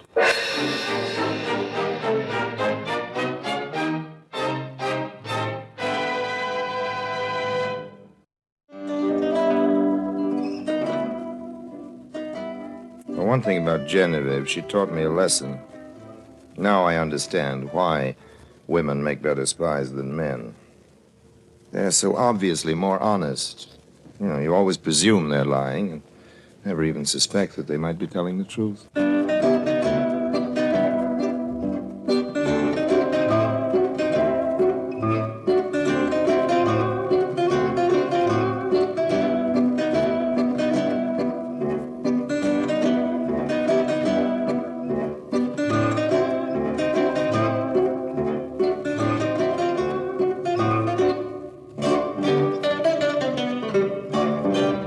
And that was the 19th episode from the Lives of Harry Lime series titled The Third Woman, and originally aired on Friday, December 7th, 1951. Kind of interesting to hear about Corporal Lime during his time in the war. Harry Lime had many lives indeed. And if you're still hearing my voice, thank you so much for making it this far. I really do appreciate the support. Hope you're enjoying these cleaned up episodes. And speaking of episodes, we're at number 24 in our marathon titled The Hand of Glory, which originally aired on January 11th, 1952.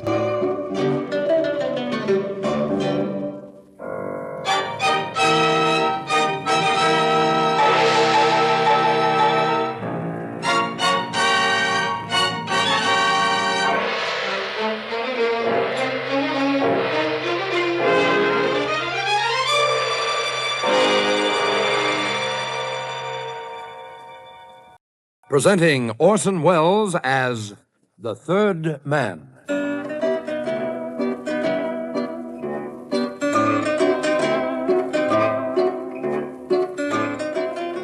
The Lives of Harry Lime. The fabulous stories of the immortal character, originally created in the motion picture The Third Man, with zither music by Anton Karas.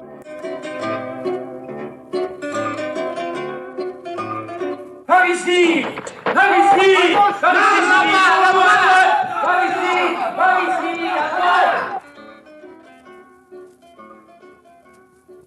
Yes, that was me, Harry Lime, making my way through a side alley in Paris. Were you ever in such a hurry you didn't even know you'd been hit? I was hit, all right, hit for the sake of a chunk of gold, but where the gold was by then I didn't know and I didn't care. All I wanted was to lay low somewhere, and that's how it happened that I found myself in one of those sleepy English villages where the cows chew their cuds all day in the meadows, nothing ever happened. Or so I thought. Do you believe in witchcraft? Well, I didn't. Till then. Takes a lot to convince me of anything. In this case, it needed the death of 2 people in that sleepy English village. Proved me wrong.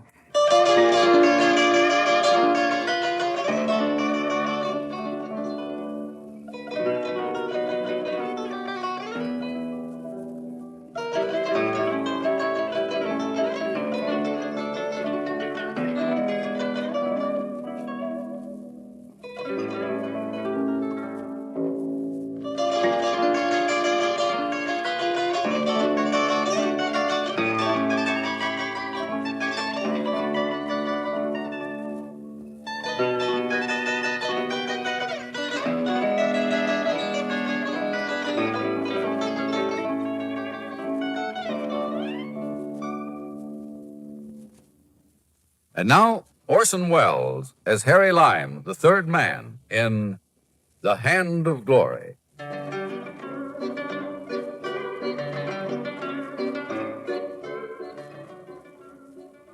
I wanted to get away from gold and away from France.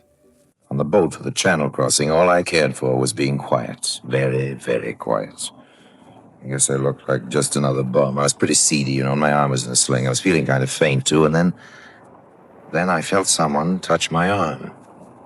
I saw a girl with wide gray eyes and dark lashes that spilled over her cheeks. Excuse me. I've been watching you. Are you all right? Oh, yes, I'm okay, thanks. Oh, you don't look it. Why don't you go downstairs? Well, thanks, I like the air. It's so calm today, you can't be seasick. Is your arm painful? I see you've got it in a sling. Are you sure there's nothing I can get? No, really, thanks. You're very kind, but I'm all right. Are you in pain with that arm? Not too good, but I'll be okay. Don't you worry about me. Well, do at least sit down on one of these chairs and let me find a steward and order you a drink. Or some tea. Oh, please, let me do something for you. You really look all in. I don't know how it was, but I felt better for her being around. After a bit, we were sitting there talking side by side. Seemed we'd known each other for years.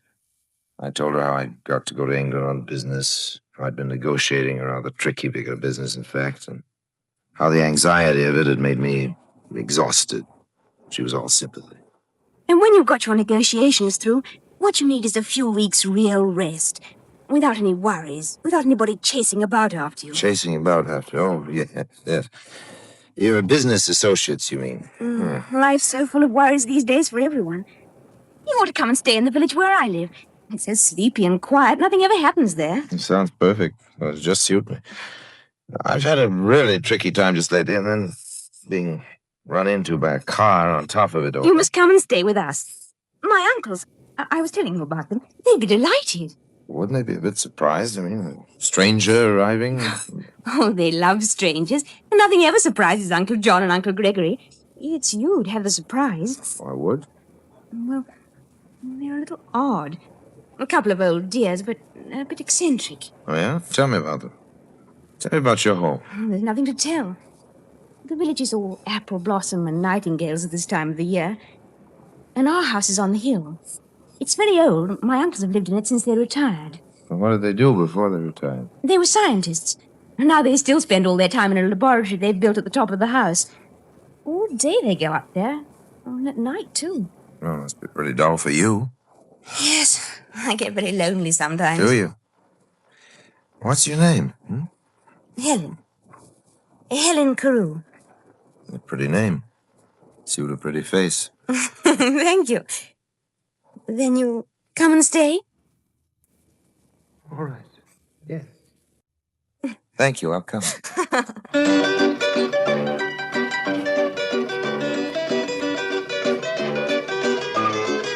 It was half a joke, but she gave me the address and told me to turn up whenever I like.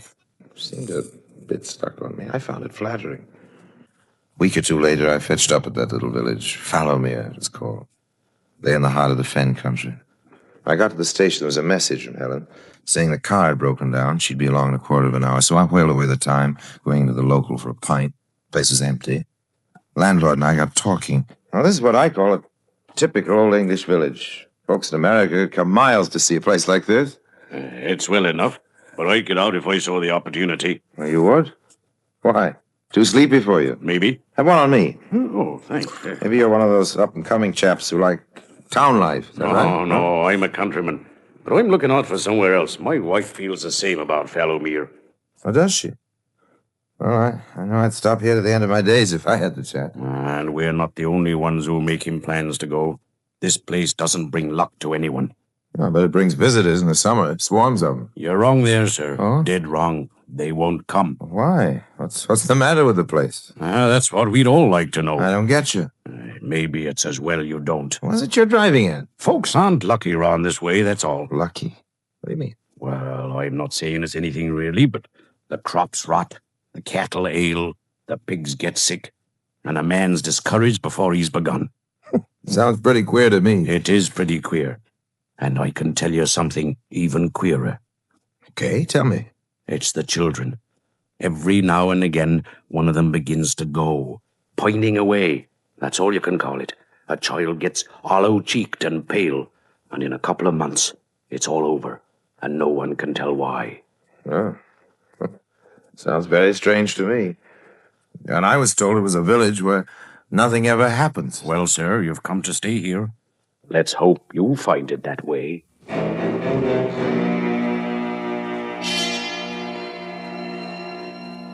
I didn't take much notice of the landlord.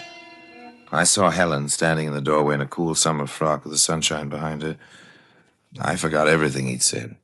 She drove me back along the green lanes till we came to the house, and there, under a cedar tree on the lawn, were the two old uncles.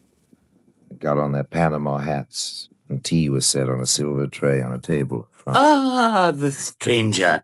How do you do, sir? How do you do? Helen Stranger, you're most welcome here. Very welcome indeed. Well, I'm grateful to you for inviting me here, Mr. Carew. Myself, Gregory. My brother, John. Everyone calls my uncles Mr. Gregory and Mr. John, so you must do the same. Helen, give the stranger some tea. Mr. Lime, Uncle John. Strangers are very welcome here. Very welcome.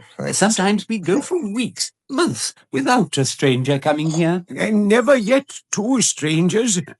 Helen told us how you met on the ship. We said she should ask you here straight away. Helen said you wanted to get away from life. That's what she said, to get away from life. Well, stay as long as you wish, young man, as long as you wish. That's very nice of you, I'm sure.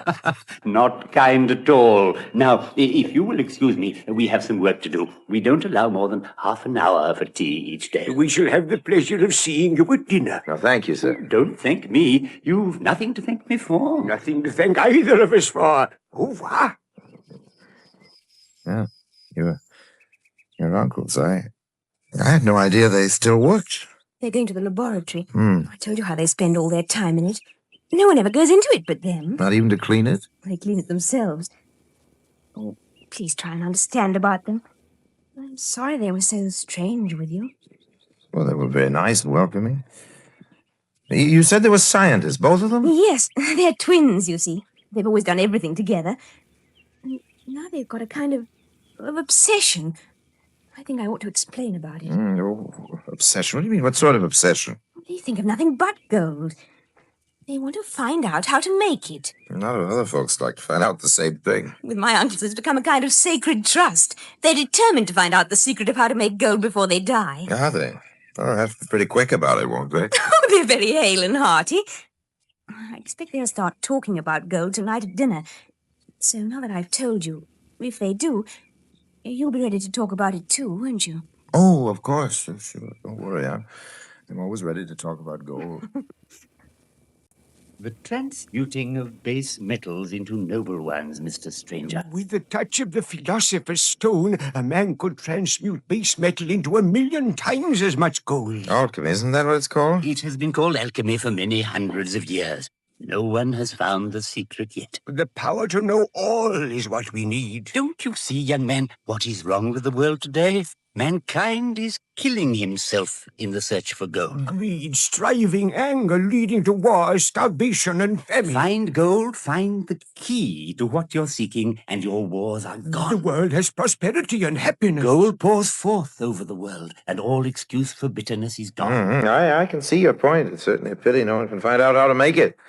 Never been done yet, even in a small way, has it? It will be done. We shall do it. If not we, those who come after us. We are leaving our great fortune to the foundation. Oh, yes, the foundation? The foundation of a college for young scientists for research into the making of gold. Oh, but what sort of things go into making of this gold? Things we must keep a secret, Mr. Stranger. More wine? He will take no more wine. Then shall we join Helen in the other room? Oh, of course, but, I find this search of yours for gold terribly intriguing. I'd like to know some more about Who it. would not like to know more? And no one has ever found the secret? Not yet, but it will certainly be found. It will be found when my brother and I have the power to know all. Well, old man, when you get the power, let me in on it.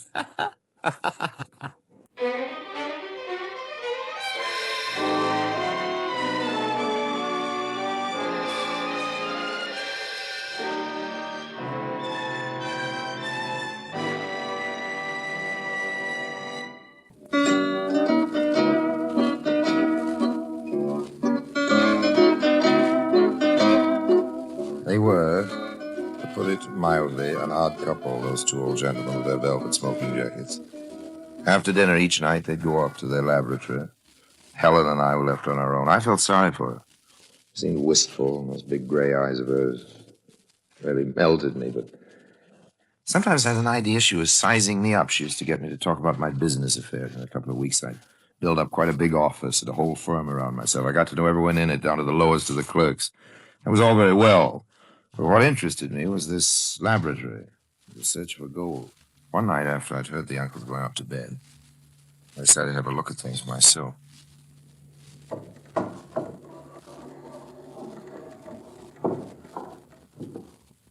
Crept into the laboratory through the window. It was an airless summer night. Behind me, I could hear a nightingale singing in the garden. There was the place. A strange jumble of globes and bottles filled with queer bright liquid. One was red like blood. There were little crucibles and jars labeled, and by the light of a torch I saw there were books around the walls.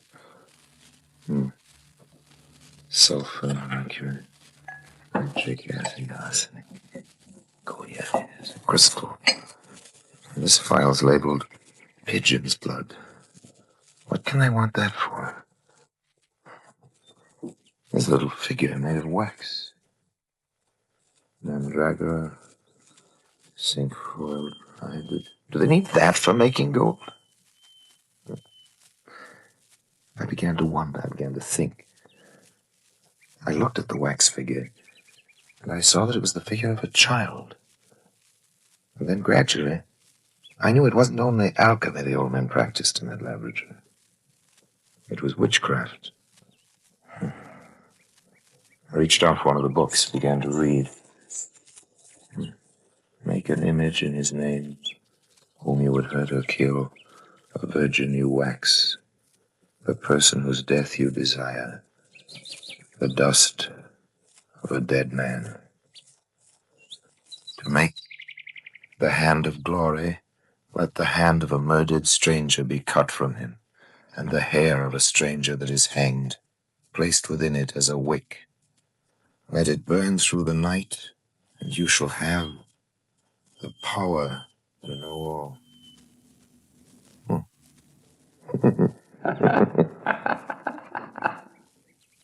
If ever the hair rose on my head, it did at that moment. Someone laughed, but no one was in the room. No one had opened the door. Then I looked again and saw the old man, Gregory Carew. Perhaps I've startled you. You did not expect me. Well, I saw the window open from my room. I knew you had things you valued here, and so I climbed up to shut it. Quite very thoughtful. And then I got interested, in the books. Old books. Worth noting.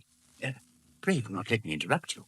Well, these books do have an extraordinary fascination. A great fascination. Let me see. What is it you are reading? Something about a hand. The hand of glory, yes. A hanged man and a murdered man. One would be fortunate to obtain both the items required simultaneously. Yes, most fortunate. One would have to be willing to wait a long time, stranger. Yes.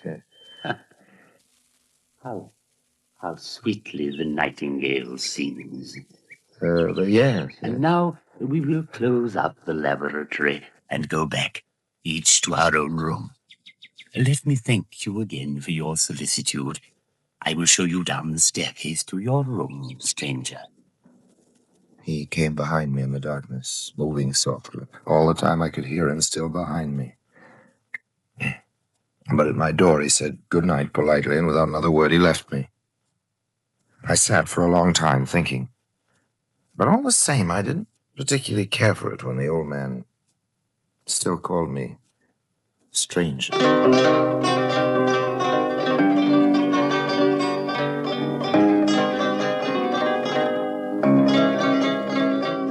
All next day, I thought about Gregory Carew and his brother. I knew it wasn't a dream. I knew they were mad, stark staring mad. Obviously, they'd stop at nothing in their search for the secret of making gold. Something warned me to get away. Then there was Helen. Couldn't leave her. So I told her I wanted her to come away with me, and she said she'd do it, and we decided to go next day. I had no idea where I'd take her, but I couldn't leave without her. That afternoon, I saw the uncles walking up the drive. Someone was with them. A tramp, an old, tattered-looking figure who hobbled along between them. They came near. I stayed hidden behind the arbor. You shall stay with us here, my man, until you're stronger. Oh, you're very kind of me, sir. You shall sleep in the attic. We'll make you up a bed, plenty of warm blankets, and a soft mattress. Oh, you gentlemen have saved me. I was done. I'd walked on and on. Not as young as I was. Oh, you must have a hot meal. We'll send to the kitchen for it. No, better still. You go along and ask for it. Say Mr. Carew sent you. First turning on the right, second on the left by the kitchen garden. Get your meal, then we'll show you the attic. I don't know how to thank you, gentlemen, for this. That's all right. A good night's rest and you'll be a different fellow tomorrow. Now, go along now. Take it easy and don't hurry yourself. Right. The old tramp went hobbling up toward the kitchen. I felt there was good in Helen's uncles after all. They came and sat on the other side of the arbor. Well, John? Well, Gregory. We've waited a long time. But now we need wait no longer. Two strangers under the same roof. When shall it be? Tonight? As well as any other night. He'll sleep in the attic. We'll give him a drug, and he'll sleep very soundly. Very soundly. We'll hang him before midnight. And the other? Oh, he shall be first. A knife in his back. First the stranger, then the tramp. It'll all be easy to explain when the police come. What did we best say? The tramp murdered the stranger and hanged himself out of remorse. The hand of glory, at last. So simple, so easy. A knife in the back and a man hanged. And for us, the power to know all.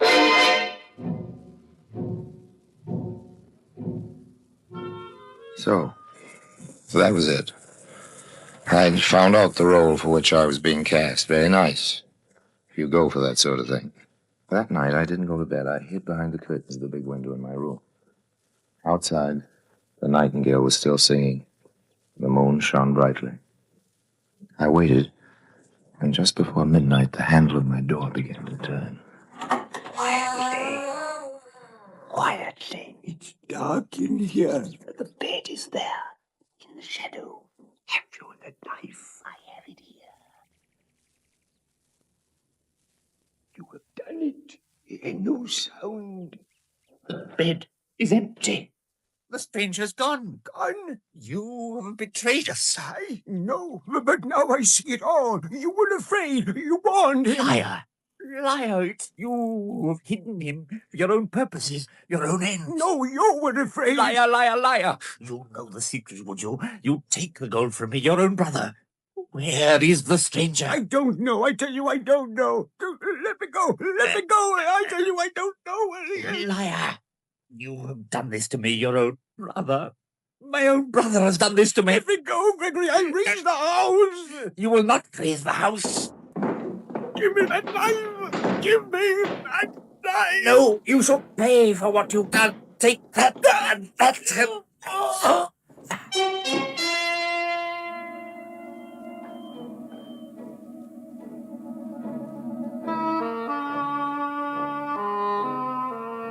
It was all over quickly. There was John Carew on the floor in the moonlight, with a knife in his back. Brother Gregory was gone. But where was the tramp? I rushed up the stairs and found him, snoring in his blankets. Gregory Carew was nowhere to be seen. I ran back, roused the servants, went to the laboratory. The laboratory was empty. But in one corner, something swung backwards and forwards from a beam. We went up to the thing that hung there. Gregory Carew. A murdered man and a hanged man. The brothers got their wish, all right. The things they wanted for the hand of glory. The only trouble was, they went around to collect. Then came the police. And in deference to Helen, there was as little fuss as possible. The facts were too obvious. I stayed on a day or two, wondering what I ought to do about it, but she solved the problem herself. I've come to tell you about the will. It's been found in the laboratory. Oh, yeah? It's only a few lines. My Uncle Gregory must have written it just before he died. It's changed. Changed? In what way, Helen? He's left his whole fortune to me. Well, then, it means you'll be rich. Very rich, Helen. Well, when shall we leave this place? I'm not leaving now. I'm staying here. I don't need your money now I've got my own. My money, but... Helen, old girl, I haven't got any money. Haven't you? What about your office and the staff and your business interests? Well, to tell you the truth... Oh, yes, Harry. I always felt they were too good to be true. You were so very fond of them all. Well, perhaps as they don't exist, it's just as well I shan't need them now. But look here, Helen, aren't you coming away with me then? Not me. Yes, it does seem I'm lucky, doesn't it? Of the four of us, I'm the only one who's got the gold, after all.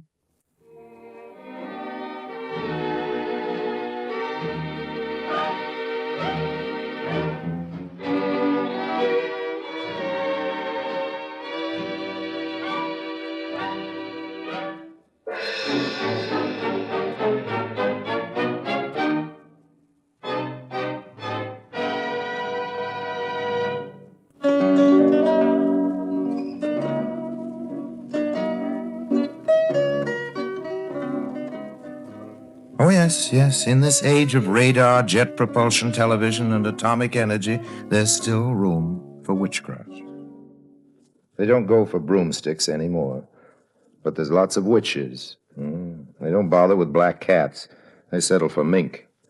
Take Helen, for example. Now, there was a real witch. Oh, I know what you're thinking. You're thinking, old Harry's been telling us a ghost story. Well, sure I have. Why not?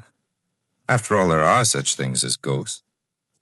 And also, there are such things as beautiful girls. But it's silly to believe in either of them.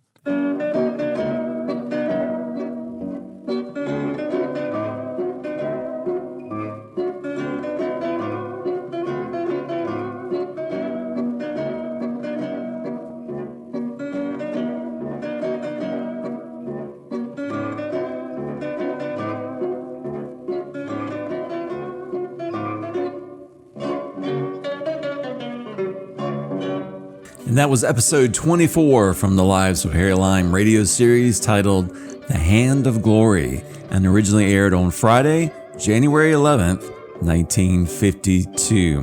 Kind of a different episode where, of course, Harry is charming and still a con artist, but integrating himself into a household of two elderly men and learning of their disturbing plan to kill him. Kind of a nice change. And originally, when I was a kid, I liked Orson Welles, but I stayed away from this series because I thought it would pull references from the Third Man movie. But I feel like the majority of these episodes stand alone and you don't have to have seen The Third Man. But speaking of Orson Welles, if you'd like to hear more from him in this enhanced audio sound quality, make sure to visit my Patreon. There's tons and tons of Orson Welles. That link will be in the comments section. Major shout out to Patreons like The Guy and BS Resin for currently supporting my work. Thanks so much. All right, we've got one last episode here for you, and it's titled Man of Mystery. It's the 37th episode from the Lives of Harry Lime series, and originally aired on April 11th, 1952.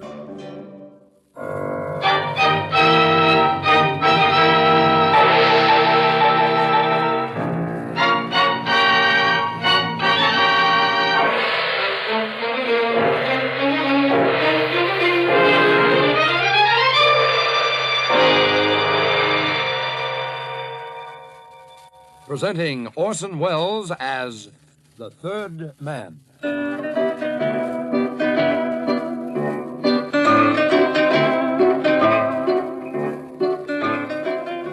The Lives of Harry Lime. The fabulous stories of the immortal character, originally created in the motion picture The Third Man, with zither music by Anton Karas. One late afternoon, a couple of years ago, a plane was sighted about 70 miles out of the Orly airport in Paris. It was a private plane of medium size, and nobody was in it. Nobody at all. The plane, keeping its course steadily toward Paris, was flying itself. Why was it empty? Who had been flying it? And why and in what circumstances had they left it? Well, thereby hangs the tale.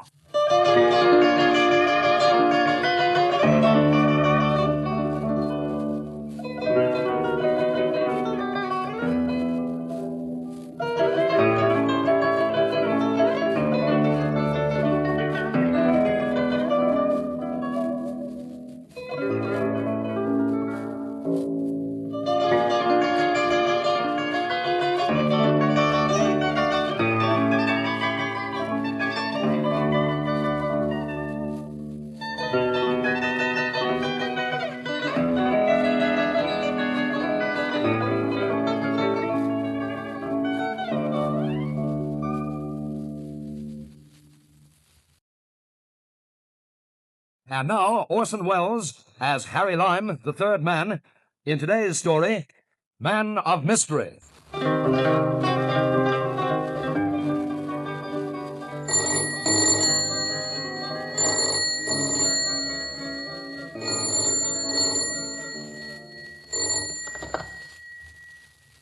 Monsieur Gregory Arcadine, calling Monsieur Harry Lime.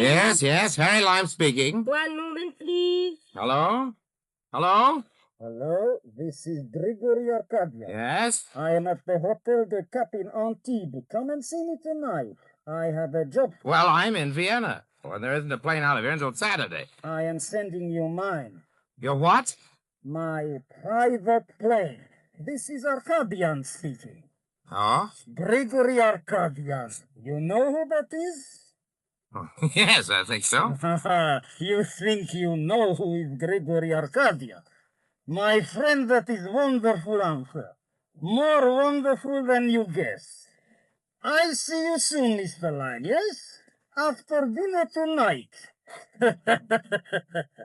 Hello? Hello? Hello?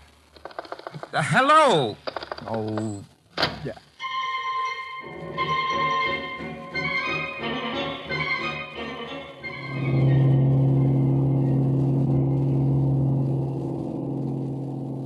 And sure enough, just as the great Mr. Arcadian had willed it, there I was on that famous plane of his.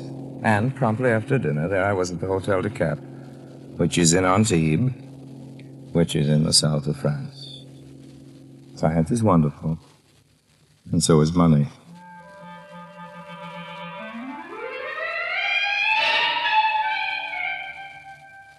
You're waiting to see my father. Was your father Gregory Arcadian? Yes. Well, that's who I'm waiting for. Mr. Lime, I am completely in my father's confidence. We are extremely close. He tells me everything, but he hasn't said a word about you. What is your business? Oh, I dabble, Miss Arcadian. I dabble in a variety of sordid things. I see. If you sit down, I'll tell my father you're waiting. I sat down like a good little boy on the edge of the chair. I lit a cigarette and crossed my legs and tried not to look impressed about the fact that I was going to meet Gregory Arcadian. But it wasn't any use. I wasn't even fooling myself. Here, Father. Go in and amuse our guest, Raina. You are Mr. Lime, aren't you? Yes, that's right. I've heard many things about you, Mr. Lime. Well, I've heard many things about you, Mr. Arcadian. What exactly have you heard about me? Go on, I have my reasons for asking. Well, everybody knows you're one of the richest men in Europe, Mr. Arcadian. You're supposed to have big interests all the way from Denmark to the Belgian Congo, but you... Well, for one thing, you've never been photographed. I do not like to be photographed, Mr. Lime. Well, that's okay with me, Mr. Arcadian. I think you are starting to make fun of me. No, I'm waiting for you to start making some sense, Mr. Arcadian. You are a crook, Mr. Lime, but Well, now- I see you are a tough crook, not a little sneak thief.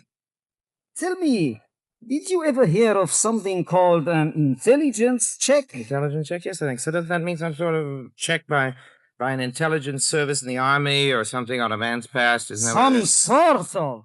No, it's not some sort of checkup. It is, as you would say, the full treatment. The works. Yes. They are very thorough, these army people from the intelligence service. They turn up the carpets, they look under the wall. Which army is this, Mr. Arcadi? Your army, of course. Who else is running those air bases in Portugal? Oh, really, old man? I wouldn't know. It's an allied operation, but the U.S. Army must approve all contracts. And I understand, Mr. Lyme, that all bids are examined not only on their own merits, but also on the merits of a man's record in the past.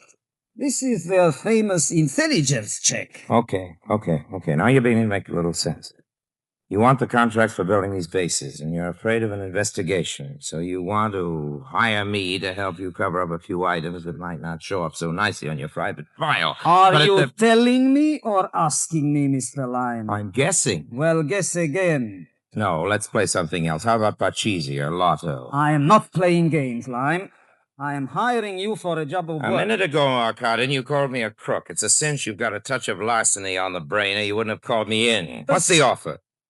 $10,000. Tax-free, old man? You can have it in gold, in Liechtenstein. Well, that's a nice offer, Arkadin. I have to know who it is you want killed before I give you my final reply. You are to kill nobody. You are to cover up nothing. You are to perform no illegal acts whatever. No, Mr. Lyme. I am not hiring your so easily adjustable conscience. I am buying you a knowledge of the continental underworld. And that is all. I want you to make an investigation and prepare me a report. What do you want to know about? I want to know about me. You? Yes. It is on the subject of me I want you to make that report, Mr. Lyme. I want you to investigate me.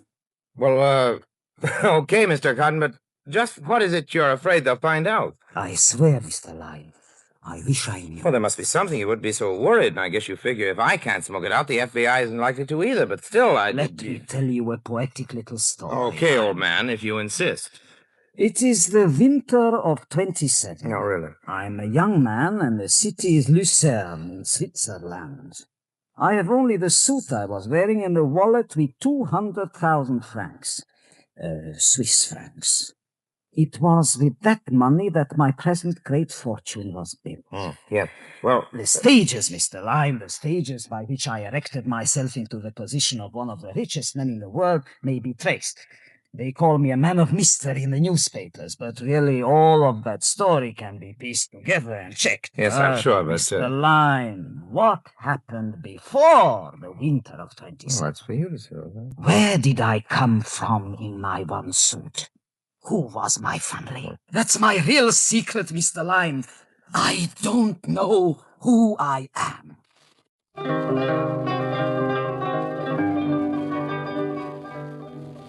So that was my assignment. Tell Mr. Arkadin who he was. Yes, old Doc Harry Lyme was supposed to cure a slight case of amnesia, which had only been pestering the patient for the last 20 years. Right away, I could see that this little caper wasn't going to be any kind of a cinch. Well, there was plenty of cash, unlimited traveling expenses and all that. But as far as a cue or a clue to the facts about his own distant, mysterious past, Gregory Arkadin was just about as helpful and as chatty as a clam. Now, look, Mr. Arkadin. Arkadian. Okay, Arkadian. Pronounce it any way you want to, but hey. Wait a minute. How do you know it's Arkadin? I know my own name. Who says so? I say so. And who are you? That's what I am paying you to find out, Mr. Lyme. Exactly. So what makes you so sure about your name? Maybe it's really the name of a town or a candy bar you happen to be eating. Maybe it's the name of the man you murdered. You think that's how I got the money, Mr. Lyme? By committing a murder? Mr. Arkadin, I don't know how you began, but I know the best way to begin finding out. How's that? Isn't it obvious, old man? By assuming the worst.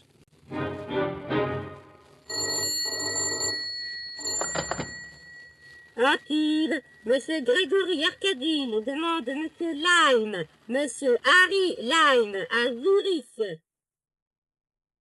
Mr. Lyme? Yes? Well, Mr. Lyme, what have you found out? Hello, Arkadin. How did you find out I was in Zurich? I have an office in Zurich. Well? Well, what? You heard me. What have you found out? Who was I? Where did I come from? What? You came from Warsaw. What's that? Warsaw. What's that? Well, I said you came from Warsaw. That's in 27. I'm not sure where you came from originally, but your tailor thinks that... what? Your tailor, the one who made your clothes when you first came to Zurich. He's dead. The one who owned the shop, not the cutter. You probably never noticed him, but he remembers you. And what's more, he remembers the label in the first coat you were wearing. What label? What did it say? Well, he doesn't know. All he remembers is that the coat was made in Warsaw. That the coat isn't much? was made... No, not much, but it's something. Well, what are you going to do now? You can't get a visa for Poland? No, but an awful lot of Poles left home since 27. You mean refugees? Oh, that's right. But they went everywhere, all over the place. That's right. Well, where are you going now? Well, I'm going to look up a few Poles. But where? Just where you said, Mr. Arkady. Everywhere. All over the place.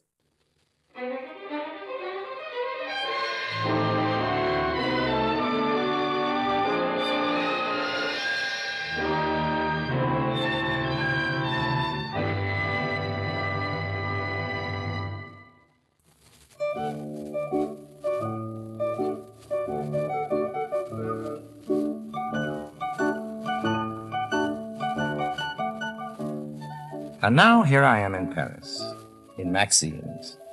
I'll spare you all the sordid details. What matters now is that my dinner companion is a vendeuse at a couturier's, which means her profession is helping Jacques sell all those dresses of his. She is Polish, this dinner companion of mine, a refugee. And this is partly because I am closing in on that section of the population, and she is also a very classy dish indeed. That section I'm closing in on. The name is Baroness Nagel. And by this time, we're leaning across the empty coffee cups, making eyes at each other. I'm enjoying myself, you know. I didn't think I would. Go ahead. Enjoy yourself all you want to. I'm on an expense account. Do you mind if I ask you a rather personal question, No, Baroness? I don't think so. I'd like you to tell me something about the criminal underworld of Warsaw. For a couple of years, Mr. Lime, and only because my family needed the money very much. Yes, I was that attached is, to the Warsaw police. The I police? think I was helpful. Pleasure. For the truth is, I was only used on one case as a sort of wooden duck. How you call it, a decoy. There were several of us, all working to break up the gang of a certain criminal called Sophie. Sophie, It was all frightfully sordid. Yeah, One I isn't imagine. a brute, but still one was glad actually to be useful in breaking it up. It was a pity the leader was never caught. So the leader, Sophie, never got away. What was her full name, Sophie? Does it really matter? Well, it might, yes, quite a lot. She's been married since. Well, do you know the man's name? I will look it up for you. Apparently she's very respectable now and has nothing to fear. Well, I thought they were very strict about people with criminal records in Argentina. Oh, yes, not Argentina No? and not Brazil, Mr. Lime. No? And do not imagine you can trap me so easily. You know what? I'll bet you a couple of $100 I can trap you, Baroness. Let's make it 500. That's more sporting. 500, well, 300. That's sporting enough. I'll write the address of this lady, Sophie, on the back of this menu, and you write your version of it on yours. Okay. Well, I've written my guess. Smith. I don't suppose it's right. Let's see how I did. Smith. Well, show me what you wrote.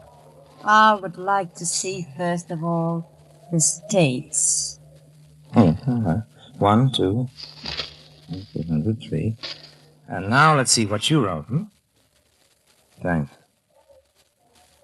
Signora Carlo Martinez and Elizabeth Avenida Libertad, Havana, Cuba. Well, you win, Baroness. I did come within a mile of it.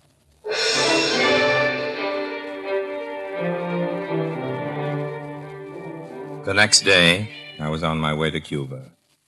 And a little time after that, I was in my room in the hotel in Havana. It was after midnight. Yes. Just a minute. Hold on. This is the recording calling. Okay. Hello? How are you coming, Oh, Lloyd? fine. I couldn't be better, Mr. Arkadin. Got the goods on you. What? Well, the dirt, all of it. That's what you wanted, wasn't it? How you mean dirt?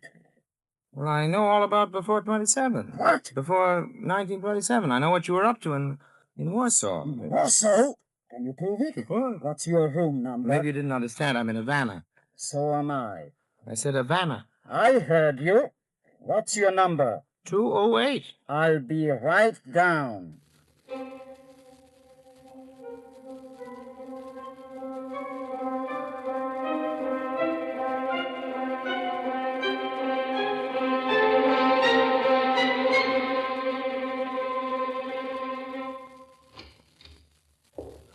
Lime? Well, Mr. Arkadin, this is a coincidence. What are you doing in Havana, Mr. Arkadin? I had some business to attend to. What's your news? I was just writing out a full report, but if you like, I can boil it down to the essentials. Boil it down.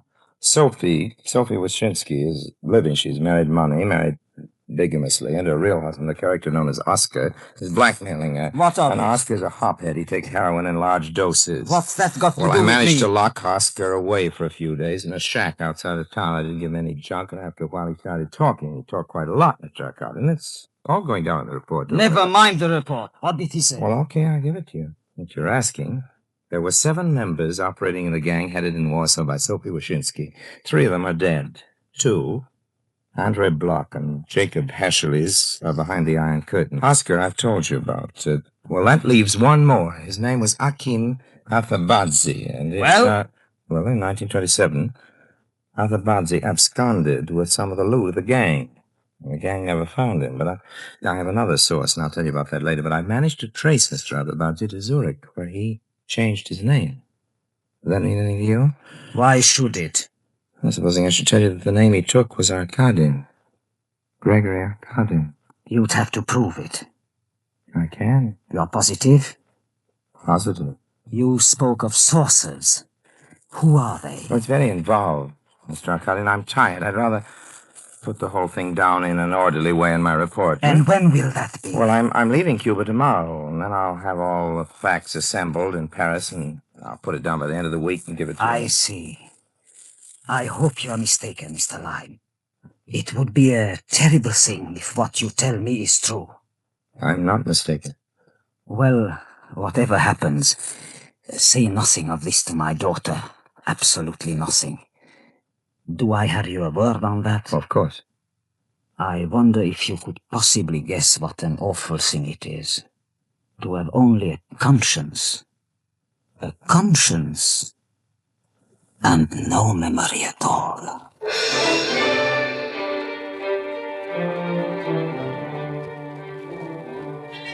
2 days later, I was in France. Raina phoned me at my hotel, and I took her to dinner. She tried to draw me out, but I wasn't having any of that. I'd given Arkadin a promise, no matter what he'd been or what I was. That was one promise that was going to be kept. I wish you weren't so mysterious about everything, Harry. You see, I know about the airports. There's to be 3 of them in Portugal. It means a great deal of money for whoever gets the contract. Yes, that's where the intelligence check business comes. You know, I don't even think he knows what an intelligence check is. He's heard people talking about it. You know, army people and others, Americans. Yeah. And it worries him. Remember, he's a Russian. Yeah. And that means he grew up with an almost superstitious fear of all secret police. Just a second. How do you know he's Russian? Well, I am his daughter. Yes, but he doesn't know himself where he was born. What are you laughing at? Is that what he told you, that he didn't know where he was born? You mean he was lying? Oh, he can't help it, Harry. He lies to everybody. It's his nature. Oh, well, what about this amnesia? What amnesia? Well, in 1927, your father found himself in Zurich with his pockets full of money and no memory at all. He didn't know where he came from or who he was or where he got the money. Now, oh, wait a minute.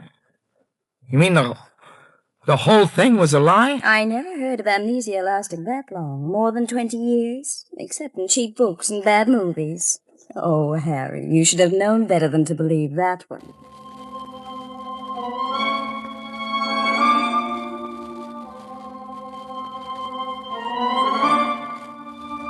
So he'd been lying.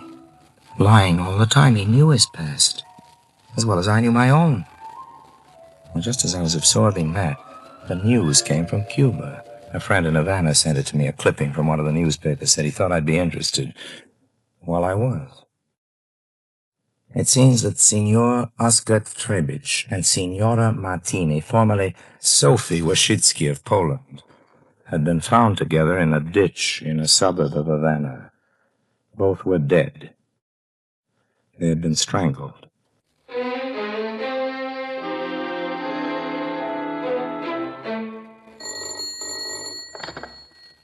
Yeah? We've managed to trace Mr. Arkadin for you, Mr. Lime. Good. At the airport. Is it the airport? Just a minute, I'll put him through. Thank you. Hello? Hello? Hello, Lime? Yes, Harry Lime speaking. Make it quick, Lime. Traffic's just cleared me. I'm flying my own plane, and if I don't take off right away, I won't get into Paris before dark. What do you want? Well, they found Sophie and Oscar What's that? Oscar, Mr. Arkadin. Oscar and Sophie. Remember Sophie? She used to be your girlfriend back in Warsaw when you were working for her as a white slaver and dope smuggler. Oscar was her husband. They were found dead in a ditch, Mr. Arkadin. In a ditch near Havana. They'd been strangled. What about it? Well, I know why you did it. Lime, listen to me. I'm paying you money. Big money. I'll even raise the sum. I'll see you in Paris. No, I'd rather not see you, Mr. Arkadin. I'd rather not be strangled and left in a ditch. Well, then, what do you propose? Well, I propose to tell your story, Mr. Arkadin. The whole story. Remember, I have the proof. We'll see about your proofs. I'm an important man, Lime, not a little crook like you. Nobody'll believe you. Well, I'm sorry, Mr. Arkadin. I'm really very sorry. But I've already found somebody who does believe me. Who? Who believes you? Nobody that matters. You forget who I am. Well, you're the father of Raina, Mr. Arkadin. I told you I was sorry, but I had to save my life. You mean you've told Raina? Yes, Mr. Arkadin. And she believed you? Everything. Everything except the murder of Sophie and Oscar. She thinks it may not have been you who did that, and of course I can't prove that it was, but if I should be killed now, Mr. Arkadin, that would be proof enough, wouldn't it? Wouldn't it, Mr. Arkadin?